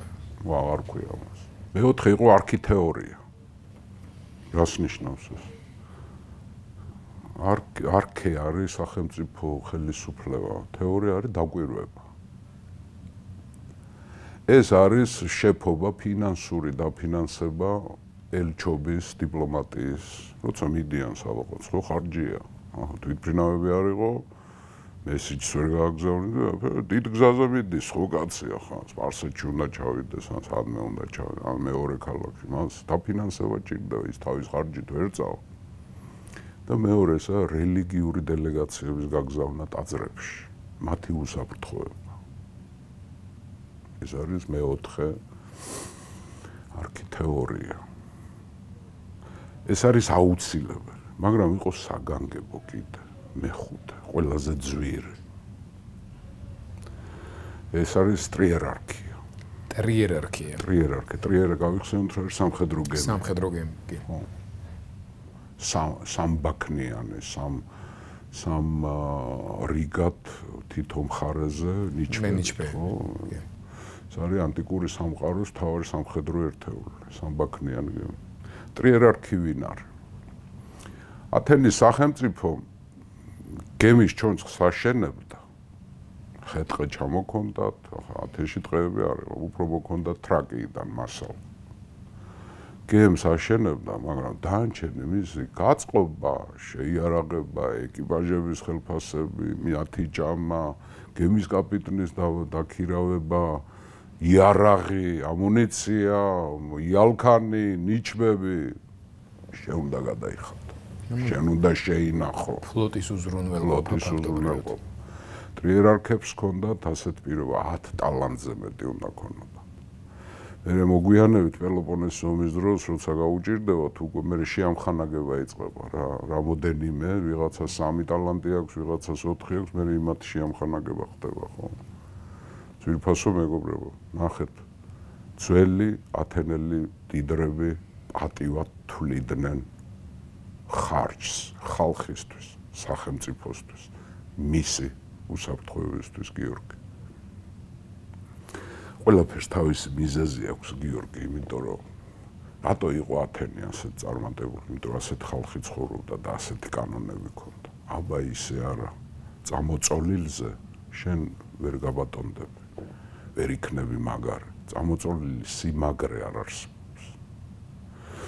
ამიტომ ჩვენ დაუბრუნდეთ ახლა ისევ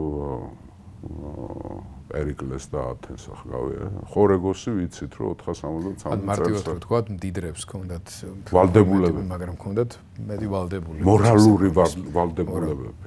შენ შეგეძლო უარი გეთქვა და დაქცინებდა მთელი ქალაქი. ეს იყო წარმოუდგენელი, ეს იყო სიამაყე. რომ მე ამ გიმნაზიებს ვინახავ, ღარიბებს ვაჭმევ, ელჩებს ვაფინანსებ, უზრუნველყოფ. აბარა. ამ დროისთვის, როცა ეს კიმონის სიძლიერე არის და უკვე არისტოკრატიული პარტია არის მხარად. ხო, როგორ ჩანს, პერიკლე ერთ პერიოდი კიმონის გარემოცვაში არის, მაგრამ მე უკვე გადადის დემოკრატიულ პარტიაში, ისევ გავიმეორებ, დემოკრატიულ პარტიაში არის დიდი ავტორიტეტი აქვს ეფიალტეს, მაგრამ ვერ ერევა ამათ რა. ამ სამი გვარის ფილაიდების, კერიკების და ალკმენოიდების ალიანსს ხო ვერ ერევა ეს. მაგრამ არის ძალიან დიდი ავტორიტეტის დემოსში ხალხში ეს ეფიალტე და იბძვის, მაგრამ ვერაფერს ვერ შევა. პერიკლე გადადის დემოკრატების ბანაკში. ახლა პირველი ხმა მაინც ეფიალტეა მთავარი, მაგრამ პერიკლე უკვე მისი შეგირდია, მისი მიმდევარია და ორივე უკვე და ახლა პერიკლე ბუზიგესების გვარიდან არის, დედით ალკმენოიდია უკვე იმ არისტოკრატიულ ბანაკში უკვე გაიბზარა ამით სიტუაცია, რომ ასეთი ოქროსისხლიანი, ცისფერსისხლიანი ახალგაზრდა რაც დემოკრატებში წავიდა რა. საკმაოდ კარგი ტანდემი გამოვიდათ. ხო, მიუხედავად იმისა, რომ შეუვალი ავტორიტეტი აქვს, რა ქვია, კიმონს, მოხდა ერთი ამბავი. ახსოვთ ჩვენ ბოლო ლექციაში თქვით, რომ სპარტაში მიწისძვრა მოხდა. 465 წელს მოხდა მიწისძვრა. ზოგი ვერსიით ცოტა ადრე მოხდა, მაგრამ 465 წელს მოხდა და ბევრი დაიღუპა. ბევრი დაინგრა სპარტადან, ანგრევებში მოყვნენ სპარტიატები, ოჯახები ამოწყდა. სხვათა შორის ეს მერე ეტყობა ამ მიწისძვრის შედეგები, მერე სპარტელების რიცხვი რაც არც არასდროს ბევრი არ ყოფილა, ნახე, მაშინ პლატეაში 5000 კაცი გამოვიდა, ხო? მერე გაცილებით ნაკლებები გამოდიან, ხო? მიუხედავად და დაიღუპა ბევრი სპარტიატი და ხელთეს ვინა, ჰილოტემა და აჯანყდნენ და დიდი აჯანყება დაიწყო მაშინ. იმდენად სახიფათო აღმოჩნდა, რომ სპარტას მიადგნენ ჰილოტემ. მაშინ სპარტამ თხოვნები მოკავშირეებთან, პელოპონესელებს, ათენელებს მოკავშირეები იყვნენ, ხო? თხოვეს დახმარება და ათენის ჯარი ჩავიდა ცოტა ორი ვერსია არის, რომ ორჯერ მოხდა ეს და არის მეორე ვერსია, რომ ათენელები გვიან ჩავიდნენ და სპარტელები ძალიან ცუდად მოექცნენ. ხო, სამდე ჯარს გააგზავნიდნენ. ეფიალტე თავს იკლავდა, რომ არ გაუგზავნოთო სპარტასო ჯარი. აი კიმონის ისა რა ქვია, თანამებრძოლი. კიმონის კი არა, პერიკლეს თანამებრძოლი. დემოკრატიული პარტიის ლიდერი. ზორო არა დავანებოთ რა თავი რა. რატო უნდა დავეხმაროთ? ხო? მაგრამ კიმონის ავტორიტეტმა მაინც გადაწყვიტა და ჯარით წავიდა თვითონ კიმონი ჩაუდგა სათავეში, მაგრამ იქ რო ჩავიდნენ, ძალიან ცუდად მოექცნენ სპარტიატები. არის ვერსია თითქოს და ეჭვები გაუჩნდათ, რომ ესენი ჰილოტევის ხარეზე არ გადავიდნენ, და გამოისტუმრეს ძალიან უკმეხად. ამან რა თქმა უნდა ათენში გამოიღო შედეგები, კიმონის თეორია უღლის შესახებ, რომ სპარტა და ათენი ერთად უნდა მიაგორებდეს ელადას, ხო? კრახი განიცადა რა, როგორ მოუექცნენ რა. კიმონის ავტორიტეტის ჩამოშლა დაიწყო. რაც მოსალოდნელი იყო და აი ზევით ავარდა დემოკრატიული პარტიის, რომელიც თავის შინაარსით ანტისპარტული იყო. დემოკრატიული პარტიის ავტორიტეტი ზევით წავიდა და ეფიალტე პირველ რიგში და მე პერიკლე მისი შეგირდი და მიმდევარი და რამე რო იყოს მე მკვიდრეც ძალიან დაწინაურდნენ. და მე მოხდა ასეთი კიმონი სულ იყო ლაშქრობებს ხოთაშორის ათენში ანეკდოტი დადიოდა ასეთი ათენში პოლიტიკოსები აღარ არიანო, იმიტომ რომ არისტიდე მოკვდაო თემისტოკლეს სპარსეთში გაიქცაო და კიმონის ალაშქრო თავს უწასული.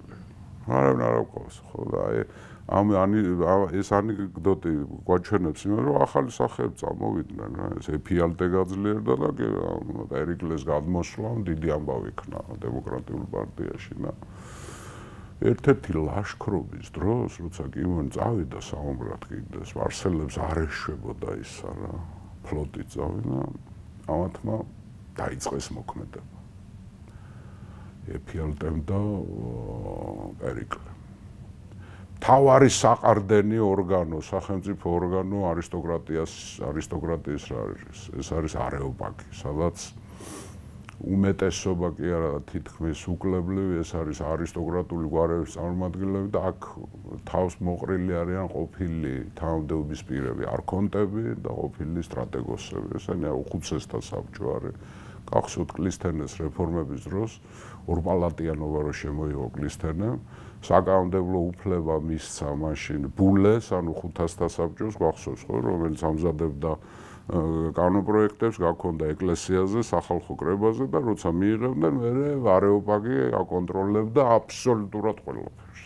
სენატივით, ზედა პალატა. ესე არეოპაგს ჰქონდა ორი ფუნქცია, აღმასრულებელიც და სასამართლოც.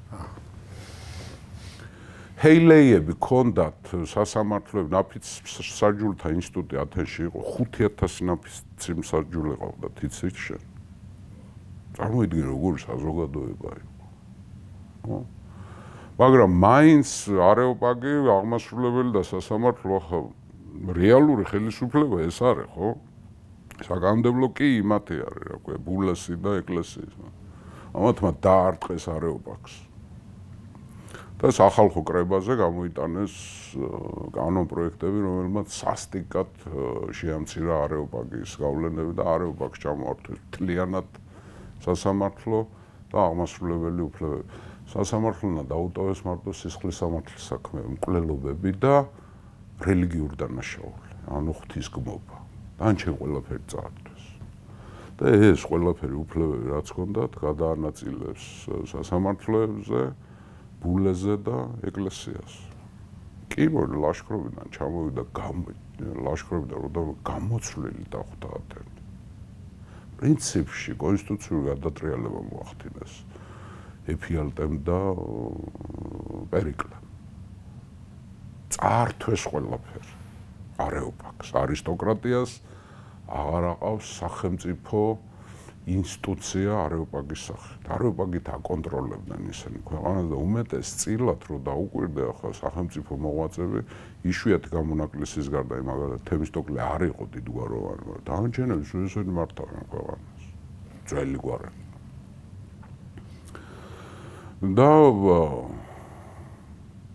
შეეცადა ეს რაღაცებს, კი მონ, მაგრამ ავტორიტეტი დაცემული ქონდა ეს პარტელების უზრდელი დემონსტრირების მერე, მას ავტორიტეტი აღარ ქონდა და 461 წელს პერიკლემ და ეფიალტემ დააოსტრაკიზმეს კიმონ. კიმონი გააგდეს, გმირი. მაგრამ ჩვეულება ეს, ამითი არიან ათენელები, ასეთი ხალხი, რომ ავტორიტეტი მას საფექი. შენ გმირი ხარ, მაგრამ დღეს საჭირო არა. უბეზრდად მართვა, გაიჭედა პროცესი, პროგრესი. ბრიტანელებს ჰქონდათ ეს, რაც ჩერჩილს უქნეს ხო ომის შემდეგ ახლა ჩვენთვის ცნობილია ეს მაღალ პოლიტიკურ კულტურაზე. კიმონი წავიდა. გაბატონდა დემოკრატიული პარტია. მაგრამ რაღაც გარკვეული გაგები თითქოს უმადურობის გამოხატულებაა ხოლმე, მაგრამ კიდევ უფრო დიდი მიზანთან ხო, მაგრამ ზოგადად რო აიღო ახლა ეს არისტოკრატები დიდხანს მართავდნენ. ახლა თემისტოკლე 471 წელს დააოსტრაკიზმეს და გააქციეს, ახლა 10 წელი მართავდნენ რა ისინი, აი ჯერ მანამდედაც, როცა ჩააჩოჩეს თემისტოკლე, მერე გააგდეს და 10 წელი ახლა რა კიმონის ჭკუაზე იყო ყველაფერი მოწყობილი ხო და საგარეო პოლიტიკაში არ გამორდგა მართალი, იმიტომ რომ სპარტამ იმის ცალმხრივი მეგობრობა არ არსებობს. სპარტამ ხო, შეთავაზებული როლი არ შეურაცხყოფა მიაყენა ათენელებს რა. სპარტელებმა დიდი შეურაცხყოფა მიაყენეს ათენელებს და ახლა მოვიდნენ დემოკრატები. ბალანს გიორგი აზდაც მე და შენ ღია ეთერშიც და მეგობრულ საუბრებშიც გვილაპარაკია და არა მარტო ჩვენ, ხო, ბალანსზე დგას ახლა. უკვე დემოკრატები არიან. კონკურენციასა და ბალანსი. ხო, არისტოკრატები ჩააჩოჩეს. ოლიგარქები ჩააჩოჩეს, ხო. მაგრამ მოხდა ერთი ამბავი. წელი არ არის ცნობილი, მაგრამ როგორ ჩანს კიმონის ოსტრაკიზმის მერე მალე მოხდა. ეფიალტე მოკლეს. ვიღაცა. დღემდე არ არის ცნობილი. ნუ როგორც ჩანს და ძალიან დასუსტდა დემოკრატიული პარტია. ეფიალტე იყო სახალხო გმირი. არეოპაგი გააჩერა, აი სოლონს რო საყვედურებდნენ, რომ ბოლომდე რატო არ მიიყვანე და ამიტომ ჩაეხსნა პოლიტიკა. კლისთენესაც საყვედურე რატო ბოლომდე არეოპაგი რატო არ გააჩერეს შენ, ხო? არისტოკრატებს რატო არ დააჭერი აჯები პოლიტიკაში. ეფიალტემ ქნა ეს. მოკლეს ეფიალტე და დარჩა პერიკლე. ახლა პერიკლესთვის ეს კარგიც იყო, ცუდიც იყო, ცუდი იყო, იმიტომ რომ ნუ ახლა მთავარი გმირი მაინც ეფიალტე იყო, ის განაცადი ბელადი. ხალხი. პერიკლე რა ასაკის არის ამ დროს? ახალგაზრდა, მაგრამ ნუ ახლა ეს კიმონის 94-ში დაიბადა, 61-ში ხდება, ახლა მოაგელი ამდენი გამოდის. ნუ არ არის ახლა ასაკში არ არის, მაგრამ უკვე 30 წელზე მეტის არის ხო, უკვე არ ვიცი ხა. მოკლეს ეფიალტე და დარჩა პერიკლეა რა, ახლა კიმონი გაუშვეს, განაძევეს და ნუ ახლა ამას ჩაუვარდა ხელში. ეს არა ქვია. რო დავაზუსტოთ, რადგან ასაკზე ახსენებ, ჩვენ ძველ წეთახრიცხვას, ძველ წეთახრიცხვას. ხო, პირიქით მოვდივართ, ხო. ამიტომაც ეს შენი მათემატიკა დაანგარიშე ზუსტია ბატონებო. არ გიგონოთ რომ რამე შეეშება. ხო, პირიქით არის, ესე ძველ წეთახრიცხვას როცა ვამბობთ, დიდი რიცხვიდან მოვდივართ, ვამცირებთ და მერე მოვდივართ პირველ წელზე, ნულოვანი წელი არ არსებობს და ქრისტეს შობა არის ახალი წლის პირველი წელი. ახალი წელთაღრიცხვის პირველი წელი და მერე იზრდება უკვე ჩვენი ახალი წელთაღრიცხვა. სამშობლო პერიკლი სადღაც 30 წლის პარალელში. ხო, რა ვიცი, გამოვაკლოთ ახლა 94-ს გამოვაკლოთ 61 რამდენი გამოვიდა? 33-ის და. ასე ხო, ნუ. ახლა გენჯისყრის 30 წლიდან შენ გაქვს უკვე უფლება გენჯი იყარო სტრატეგოსობაზე. ახლა პერიკლეს თანამდებობა არ უკავია, მაგრამ ისა დემოკრატიული პარტიის ლიდერი და თანამდებობა პრინციპში არც გჭირდება შენ, იმიტომ რომ ეკლესიას თუ გაგაქვს საკითხი და იმარჯვებს შენი საკითხი, რაღაც გინდა თანამდებობა. შენი მიერ გამოტანილი რეფორმები მიდის და მიგრია. პარტიის ლიდერი. საერთოდ პერიკლეზე როცა ამბობენ ლაპარაკს, ახლა მე მოგვიანებით ვილაპარაკეთ რა. მე როცა ის უკვე 10 სათავეში ჩაუდგა და კონკურენტი აღარ ეყოლება, ამაზე დღეს ვისაუბრებ ჩვენ, ხო? შეფასებული რომ ეს არის ავტორიტეტის მართვა, ის არც მეფეა, არაფერი, მე სტრატეგოსად ირჩევენ, მაგრამ 15 წელი იყო სტრატეგო. ხო 1000 სტრატეგოს ირჩევდნენ გიორგი და სტრატეგოსი იყო სამხედრო დაავადებები. მაგრამ იმდენად დიდი ავტორიტეტი ჰქონდა, რომ ავტორიტეტის მართლობა იყო ეს, აი თუ კიდე და ეძახის პირველი მოქალაქის ავტორიტეტი. პირველი მისი მეტყველება, მის ჩამოყალიბებაზე, ახლა მისი ცნობიერი როგორ ჩამოყალიბდა, ხო ახლა როგორ ბავშვობაში მისი რა ვიცი, ახლა აღზრდაში ძალიან დიდი როლი ითამაშეს დიდმა ფილოსოფ ანაქსაგორემ ითამაშა, მერე მოგვიანებით ზენონ ელელმა ითამაშა, ხო? ამაზედაც ვისაუბრებთ ახლა ჩვენ, ხო?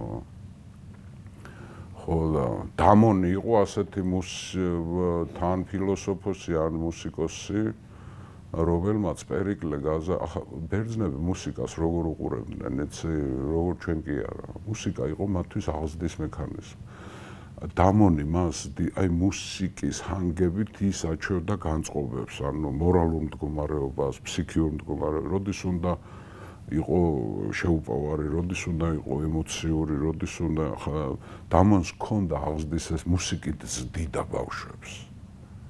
ჩვენ არ ვიცით რა მეთოდიკა ჰქონდა, მაგრამ აი პერიკლე გამორჩეული იყო ძველი სამყაროს და საერთო სოფლიოს ისტორიის რკინის ნერვებით, არასდროს წყობიდან არ გამოდიოდა.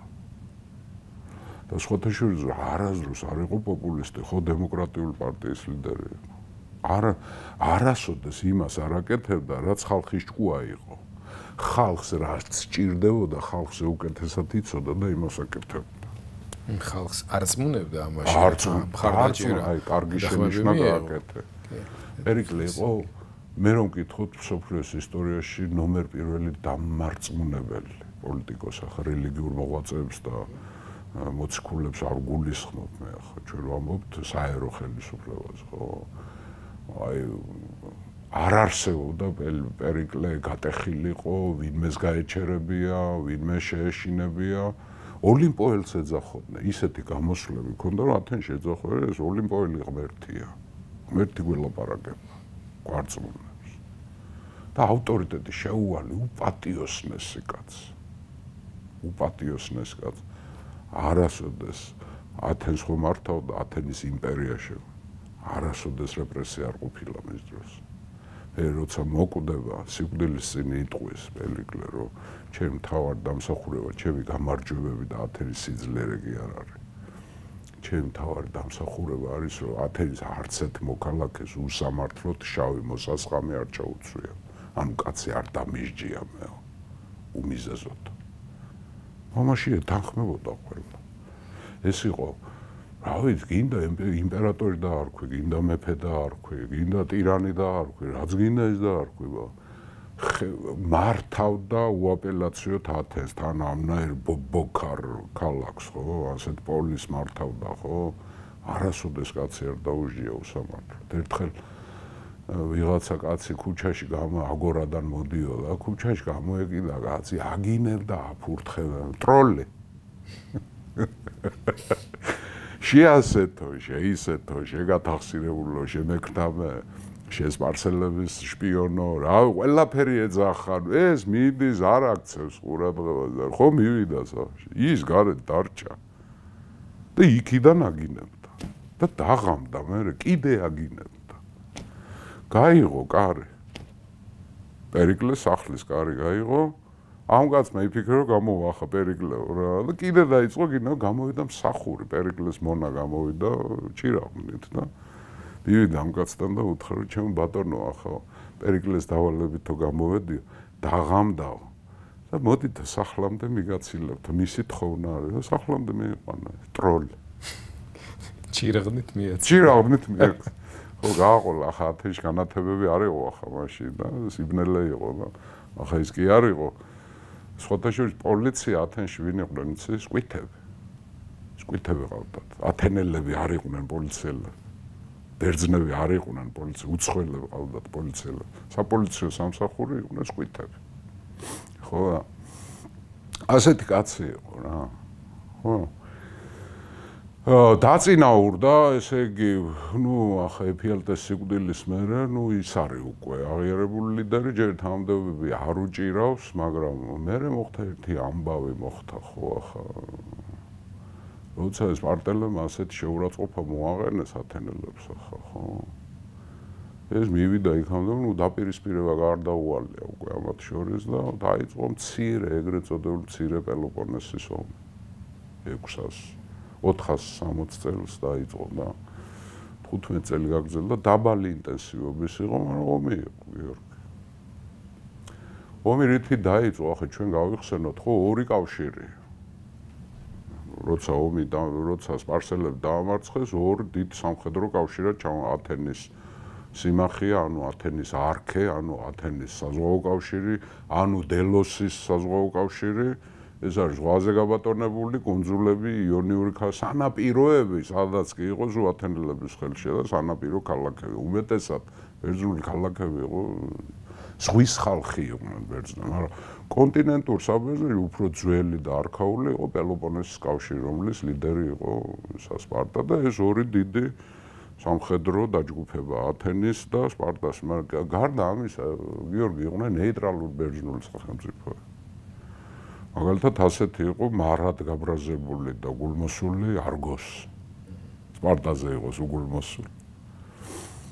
ხო, ასეთი იყო თესალია, ჩრდილოეთი საბერძნეთი, რომელიც კარგად არ მოიქცა სპარსელებთან ომის დროს. მათ მხარეზე იყვნენ როგორც ბეოტიელები და სხვათა შორის გარდა არგოსელებისა, სპარტელები არ უყვარდათ თესალიელებსაც.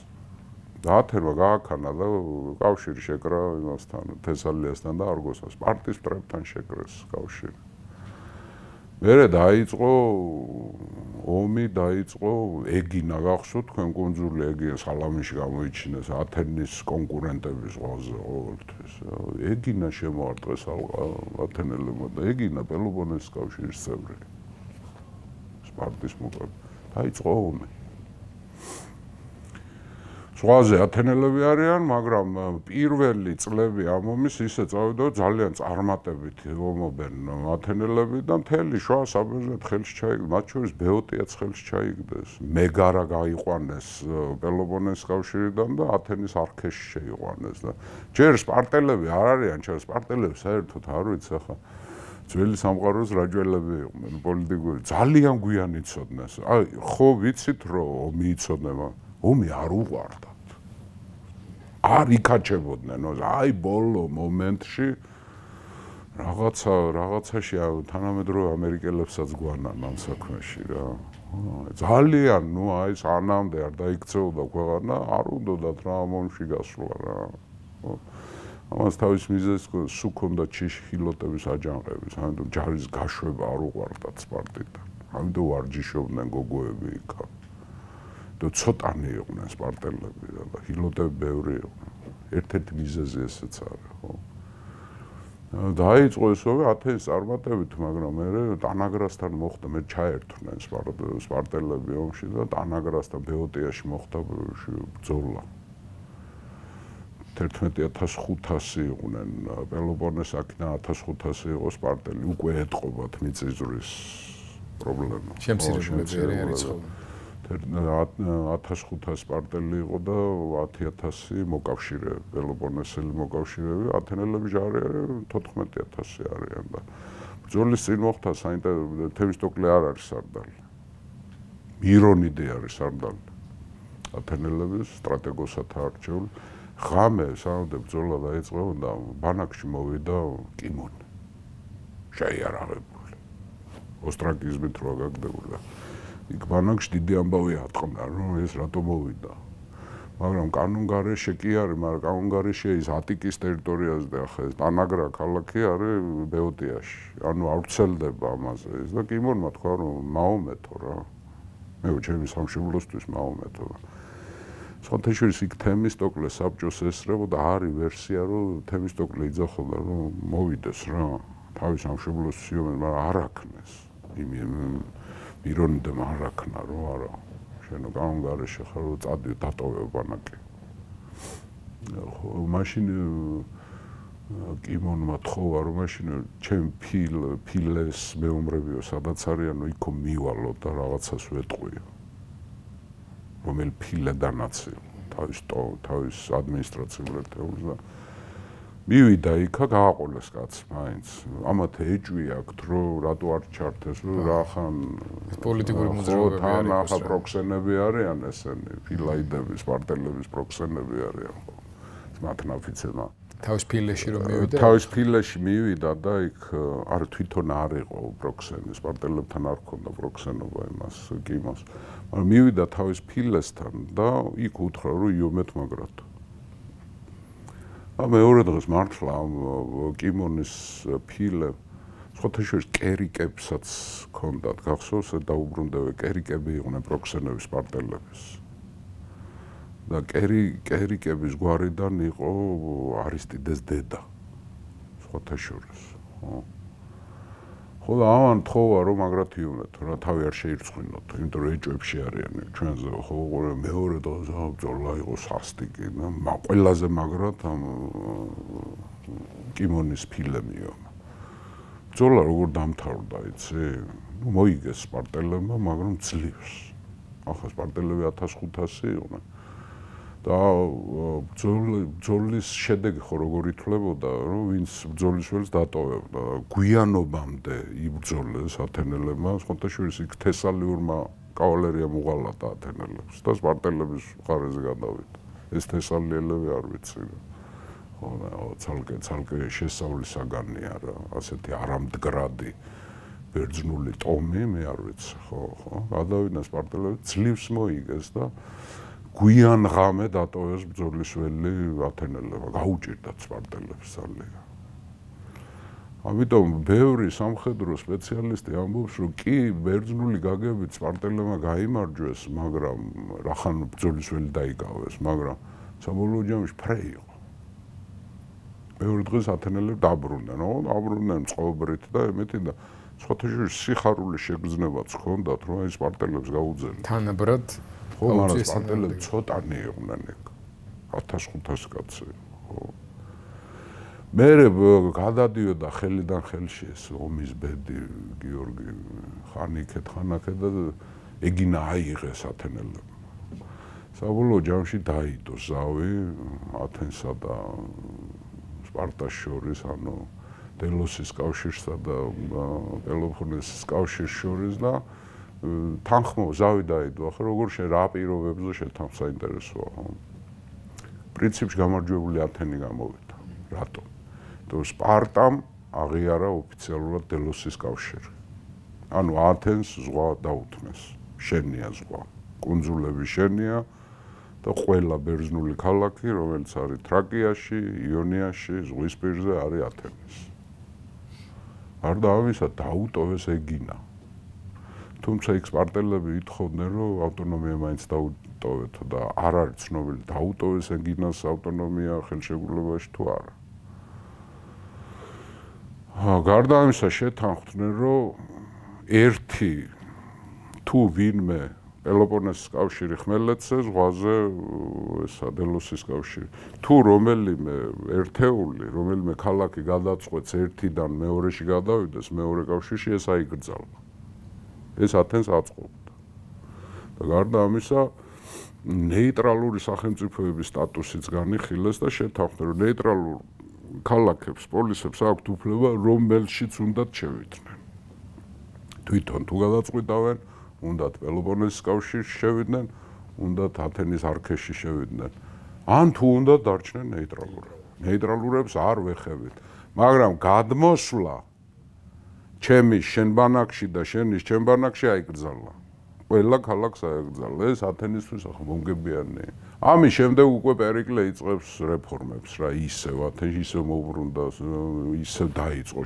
საშინაო ამბები ახლა ეს ომი პერიკლეს არ მოუგია ახლა იმიტომ რომ სხვები იყვნენ სარდლები მაგრამ საშინაოში პერიკლეა მთავარი ხო მან დაიწყო რეფორმების გაგრძელება რადიკალური რეფორმების გაგრძელება მან გაუქმა ქონებრივი ცენზი გახსოვს სოლონმა როცა დაყო ესე იგი არა წარმომა არისტოკრატი ხარ თუ დემოსის წარმომადგენელი ხარ ანუ შემოსავლების მიხედვით და მაშინ 4 კლასად დაყო სოლონმა პენტაკოსია მედიმნები ჰიპიები ზევგიტები და თეტები ხო გახსოვს ყველაზე მდიდრები, მე ნაკლებ მდიდრები, მე საშუალო ფენა და თეთრ ლადაქცეულები იყვნენ ხოლმე.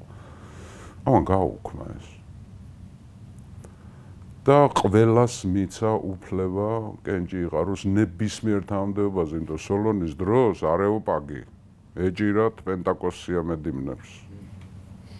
ამან გაუქმა და ჯერ ზევგიტები შეიყვანა ამაში და მე მოგვიანებთ უკვე თეთრებით შეიყვანა. ანუ კლასობრივი, ანუ ქონებრივი სხვაობა თანამდებობის დაკავებაში გაუქმა. ეს იყო რევოლუცია.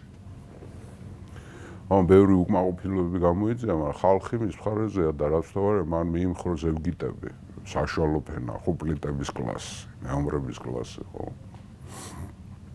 გარდა ამისა, მანქანა გაუგონარი ამბავი. ხელფასები შემოიღო გიორგი. აქამდე ხელფასები არ იყო. რაღაც თანამდებობაზე რო აგირჩევდნენ, შენ ხელფას არ იღებდი. ახლა რატო შემოიღო ხელფასები? ახლა კი გაათანაბრა ქონებრივი ცენზი, მაგრამ გაჭირვებული კაცი მაინც არ მიდიოდა არსად, არც კენჭს იყრიდა, არც თანამდებობა იმას აჭვლის პრობლემა ჰქონდა იქ.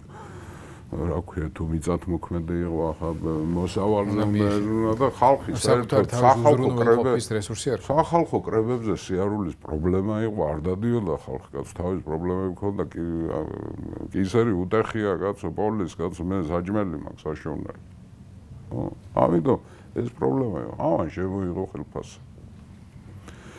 ამიტომ სამამდე ხელფასში შემოიღო, მაინც თავარი თანამდებობა მაინც იმათ ეჭირათ პენტაკოსიებს რა. ეუპატრიდებს, არისტოკრატებს, ოლიგარქებს, რაც გინდა ის და დიდარ ხალხს.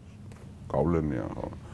ამან შემოიღო ხელფასები მეც. ახლა მაღალი ხელფასი არ იყო, მაგრამ დღიური გასამრჯელო ის რომ საჭმელი და სასმლის პრობლემა არ ქონოდა. ეს მოახერხა დაიძრა ბიჭო ხალხი. ფოტოჟურს ორმაგი დამოკიდებულება ამაზე. ერთი თაობით გვიან, პლატონი გამხეცებულია ამაზე, რომ გააფუჭა მოქალაქეები. მან პერიკლე გარყნა. და ისეთი ნაწილი მოქალაქეების ჩართო სახელმწიფო მშენებლობაში, რომელიც არ უნდა ჩაერთო რა. მაგრამ ახლა ამის თავი ეს ახლა წინ გადადგა ხელფასშები შემა. გარდა ამის ამან დაიწყო თეატრების დაფინანსება. და ხალხს ფულს აძლევდა გიორგი, რომ თეატრებში შეარათ. ჩვენთან როგორია ბილეთი უნდა იღება, ფული უნდა გამა. ეს ფულს აძლევდა, რომ მოდი თეატრში.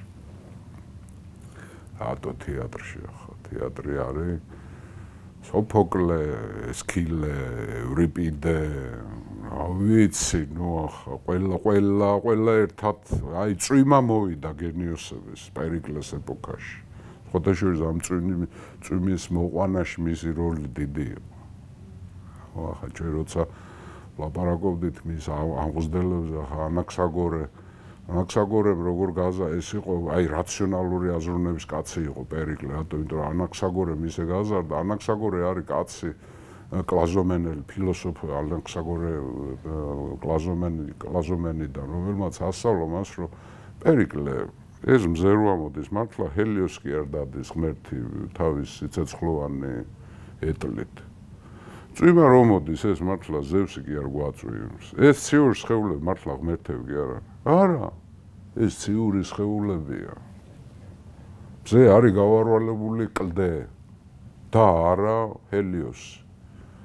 ანუ რაციონალური აზროვნება შემოიღო, კოსმოგონია შემოიღო და კოსმოლოგია შემოიღო და რაც თავარია, რას ამბობდა ანაქსაგორე, ღმერთები კი არ განსაზღვრავენ რაღაცებს, არამედ მსოფლიო გონი, ნუსი დაარქვა.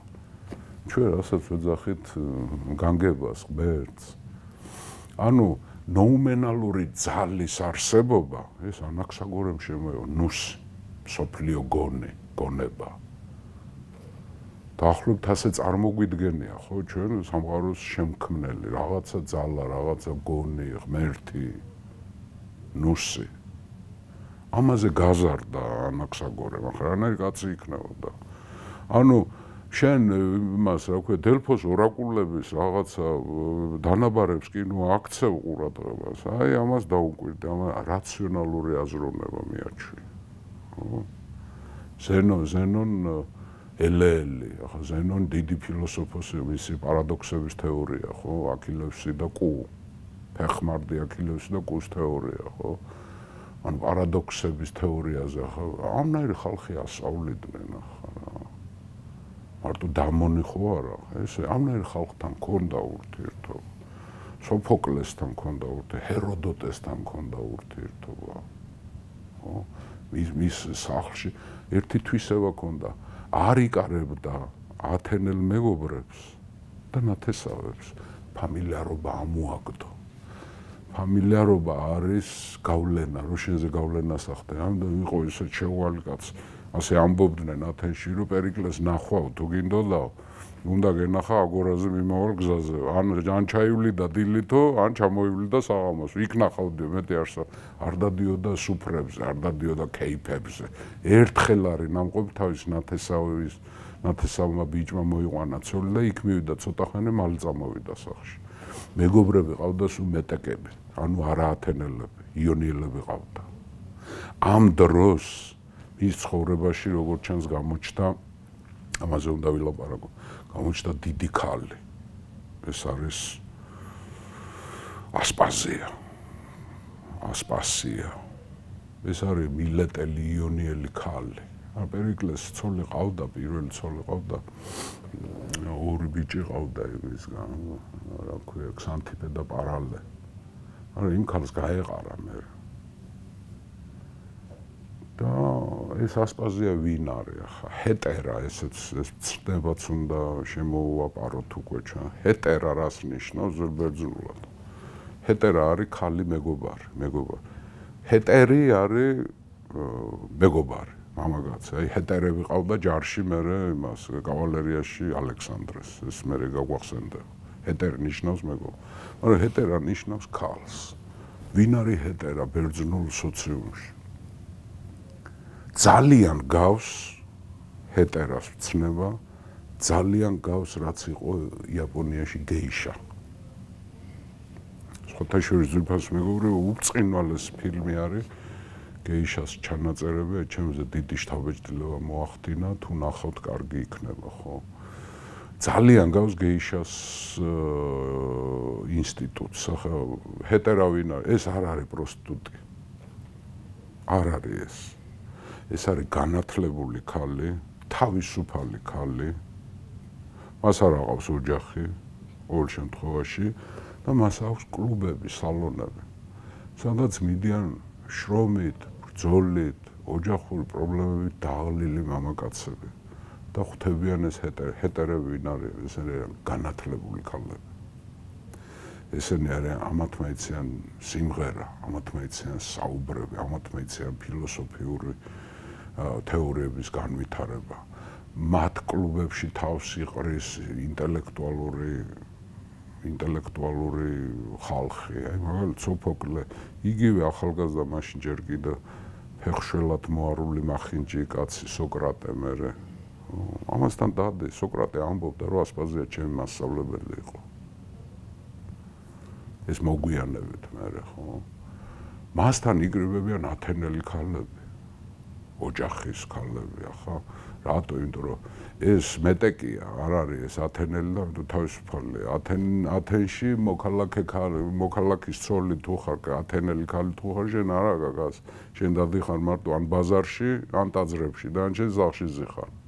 ოჯახი, შვილები ქმარი, მეტი არ გეხება არაფერი. პოლიტიკაში არ ერევი და კლასიკურად პატრიარქი არ უნდა ისე. ხო, ნუ ახლა რაც მოსალოდნელია ხა, ხო, არავის არ უყვირს ეს კაცი, ხო და მაგრამ ამასთან დადიან სალონში. და ამ სალონში დადიან ფილოსოფოსები, მოაზროვნეები, სოფისტები გამოჩნდნენ. სოფიზმი რა არის, ხო? სუსტი არგუმენტების ძლიერად ანუ სიცრუით მანიპულირება. ახლა ათენში სადაც ეს სახალხო კრებებია და რიტორიკა და დარწმუნება და გამოსვლა და სასამართლო პროცესებია და თავის გამართლება ეს გახდა ძალიან მომგებიანი პროფესია სოფიზმი. ფულს იხდიდნენ სოფისტები, რომ სასამართლოებზე გამოსული არგუმენტაცია დაეტრიალებიათ, სუსტი პოზიცია ძლიერად წარმოეჩინათ, იმათი ძლიერი მოპირდაპირე მხარე ფულს იხდიდნენ. ძალიან ისეთი აი დუხს ისეთი ქალაქ ყველაფერი ხდება, თეატრები და წარმოდგენები და რელიგიური დღესასწაულები და ასეთი ანაქსაგორე და აგერზენონი და რა ვიცით, წვიმა იყო ჭექაქუხილი გენიოსების. აი მე რომ მკითხო, როდის გინდოდა გეცხოვრა ხა არის ასეთ შეკითხვა გავრცელა. აი პერიკლეს ათენში მინდოდა ცხოვრება. პერიკლეს ათენში. ოღონდ პელოპონესის ომამდე. იმით დროს არა. ხო და ეს ასპაზიაო გახდა წარმოუდგენლად შეუყვარდა პერიკლეს ასპაზია. ასპაზია იყო ულამაზესი ქალი, საერთოდ ამბობენ რომ აი წყვილები ხო? ცნობილი წყვილები, მაგალითად ნაპოლეონი და ჟოზეფინა, ანტონიუსი და კლეოპატრა, რავი, ბევრი რაღაცა, ჩვენთან თამარი და დავით სოსლანი, ხო, წყვილები, დიდი წყვილები. ხო? მაგალითად იუსტინიანე და თეოდორა, არის ასეთი ისინი. წყვილები. ეს არის პირველი წყვილი სოფლის ისტორიაში. პერიკლე და ასპაზია ორივე ჯამრთელი, ლამაზი, ნიჭიერი, განათლებული. ბევრი ამბობს, რომ პერიკლეს გამოსვლებში ძალიან დიდი როლს თამაშობდა ასპაზიას რჩევები. ასპაზიას ბევრი მტრები ყავს, ბუნებრივია ხო, ხა, კარგს ყოველთვის პერიკლეს ბევრი მტრები ყავს, კაცო ის არისტოკრატები არ გამქრალან, ხო, და მე ამ დროს უკვე ჩდება ახალი ძალა, ეგრეთ წოდებული დემაგოგები. დემაგოგი რას ნიშნავს ბერძნულად? ხალხის ბელადი. ეს არის უკიდურესად მემარცხენე, რადიკალი, პოპულისტი დემოკრატია, ანუ თვითონ მის პარტიაში გაჩნდა. და მათი ლიდერი არის დაბიო წარმოშობის, მაგრამ ძალიან მდიდარი კაცი, ტყავის წარმოების მონოპოლია ჰქონდა ატიკაში, კლეონი. ეს კლეონი მე გაგვახსენდება ჩვენ. ძალიან ცუდ როლს ითამაშებს ათენის ბედილბალში. და ეს აქედან არისტოკრატები და აქედან ეს დემაგოგები დაუპირისპირე. პერიკლე არის თანასწორობის, ესე იგი, რა ქვია, ყოველგვარი რადიკალიზმი, არც მარჯვნივ, არც მარცხნივ. ათენი მიდის ორი ფეხით მიდის წინ, ვითარდება წინ, ხო. აი ეს ასპაზიასთან დაკავშირება ეს მე შვილსაც გაუჩენს ასპაზია, მე ერთად ცხოვრობ. ოფიციალურ ქორწინებაში არ არის. სამოქალაქო ქორწინება ქვია ხო, მაგრამ ათენში აკრძალული, მე თვითონ პერიკლე აკრძალავს ამას. ხო და როცა ეს სანამდე ასპაზიას გაიცნო, პერიკლემ აი რეფორმებთან ერთად გაატარა ის დამავიწყდა მოქალაქეობის შესახებ კანონი. აქამდე ათენში მოქალაქეობას აძლევდნენ ყველას, ვინც მამით იყო ათენელი. მაგალითად გვახსოვს, ხო, თევისტოკლე მამით ათენელი იყო, მაგრამ დედა ან კარიელი, ან თრაკიელი ყავდა. მოქალაქე იყო, მაგრამ პერიკლემ დახურა ეს თემა და მიიღო კანონი, რომ ათენელი არის მარტო ის, ვისაც მამაც და დედაც ათენელი ყავს.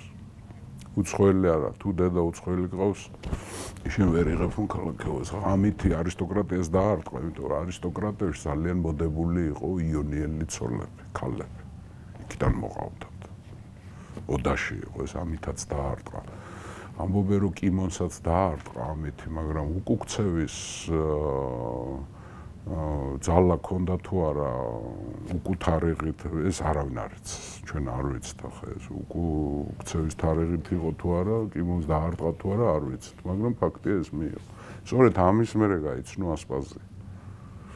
როცა ეს კანონი მიიღო და მერე ასპაზიასთან შვილი გაუჩნდა პერიკლე უმცროსი, რომელიც მოქალაქე ვერ გახდა.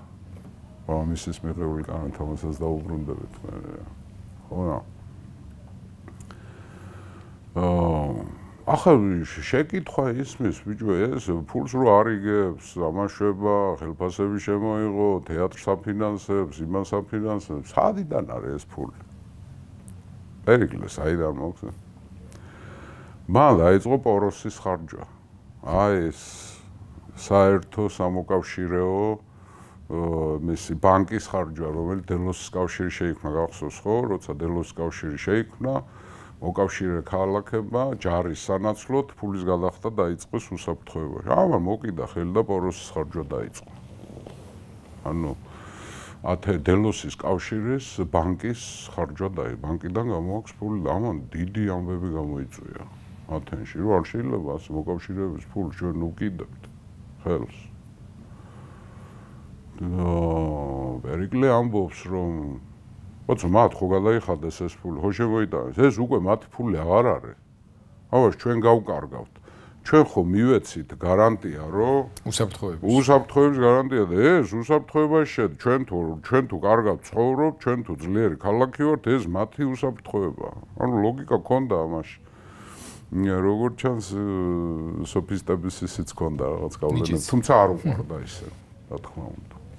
ხო, ნუ რა დაიწყო ხელფასებს იხდის, ყველაფერს შვება ესა და მერე მოხდა ასეთი ამბავი 454 წელს ავანტურა ჩაატარეს უაზრო ეგვიპტეში ათენს ჰქონდა პრობლემა ხორბლის და საერთოდ დელოსის კავშირს ახლა ეს კი იყვნენ დიდარი ქალაქები მაგრამ პურის და ხორბლეულის ეს საზღვაო პორტები იყო სავაჭრო ქალაქები და ახლა პურის და ხორბლეულის პრობლემა ჰქონდათ ანუ ზლაკების პრობლემა ჰქონდათ და პერიკლეს და ათენელებს და ათენის კავშირს, დელოს კავშირს ჰქონდა მარცვლეულის პრობლემა. საიდან უნდა მარცვლეული იყო სამ რეგიონში, ერთი იყო ეგვიპტე, მეორე იყო შავი ზღვა და მესამე იყო სიცილია.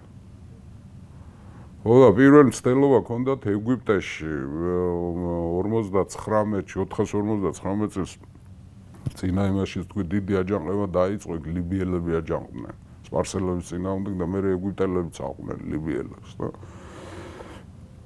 მაშინ ეგვიპტელებმა თხოვეს დახმარება ათენა დიდი ფლოტი გააგზავნეს ამ 5 წელი გაგრძელდა იქ ომი მაგრამ ეს ფლოტი დაიღუპა იქ დიდი ავანტურა მოაწყეს მაშინ ეს იცოდნენ ამ ათენელა მე სიცილიის ავანტურასაც მოაწყობენ ხო და როცა დაიღუპა ეს ათენის ჯარი რო დაიღუპა 454 წელს პერიკლემ გამოიყენა ესა და თქვა რომ ეს ფოროსის ბანკი ხო დელოსე იყო ვეღარო დავტოვებთო იმიტომ რომ სპარსელების საფრთხე არის შეიძლება დაესხან და გაგზავნო და ათენში გადმოიტანა ეს ფული მის მერე უკვე ფოროსი ანუ გადასახადი ანუ ბანკი ანუ ოფშიაკი ავარქვათ ასე კავშირის იმაში აკროპოლისში ნახავდა. ამის ხარჯვა დაიწყო. მე სახში კი არ მიქონდა. ხაზინას კი არ ძარცვავდა, ვიღაცებს კი არ ურიგებდა. ხო, არამედ ათენის კეთილდღეობისთვის და ხელფასები და ხალხი სახელმწიფოს მართვაში ღარიბი მასა ჩართო პერიკლე. ამავე დროს ახალისებდა რომ ამ ღარიბთა კლასიდან წამოსულების საგანმანათლებლო დონე თეატრში იძულ ფულს უხდიდა. შენ თუ თეატრში მიხვიდოდი ფულს გადაგიხდიდნენ და იქ სპექტაკლები ხდებოდა გიგითხართ. ხო. ფაქტობრივად იყო ერთ-ერთი მნიშვნელოვანი კერა განათლების. დღესაც სპექტაკლები იდგება მსოფლიოში რა. ხო, ევრიპიდე, სოფოკლე, ესქილე, რა ვიცი.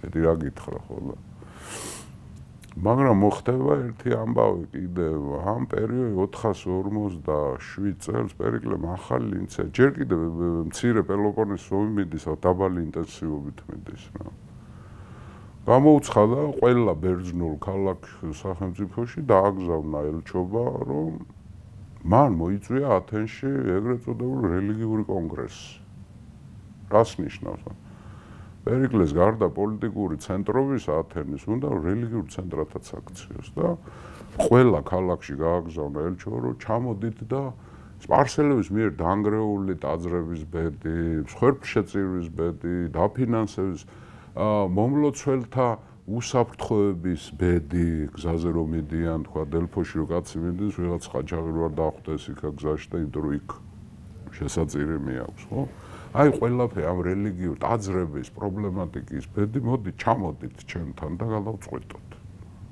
დავგეგმოთ აქ და ამ გეგმებით მე მივხედოთ ჩვენ ტაძრებს თელს ელადაში ბევრი დაეთანხმა არ დაეთანხმნენ სპარტელები მიხვდნენ ხო რა შეწარს რომ დელფოს უპირ ქალაქებს გქონდათ ღმერთების ბრძოლაც ათენის მთავარი ღმერთი იყო ათენა, მაგრამ დელფოში აპოლონე იყო. ხო, ელიდაში ზევსი იყო, სხვათაშორის სპარტაშიც ათენა იყო, მთავარი ღმერთი.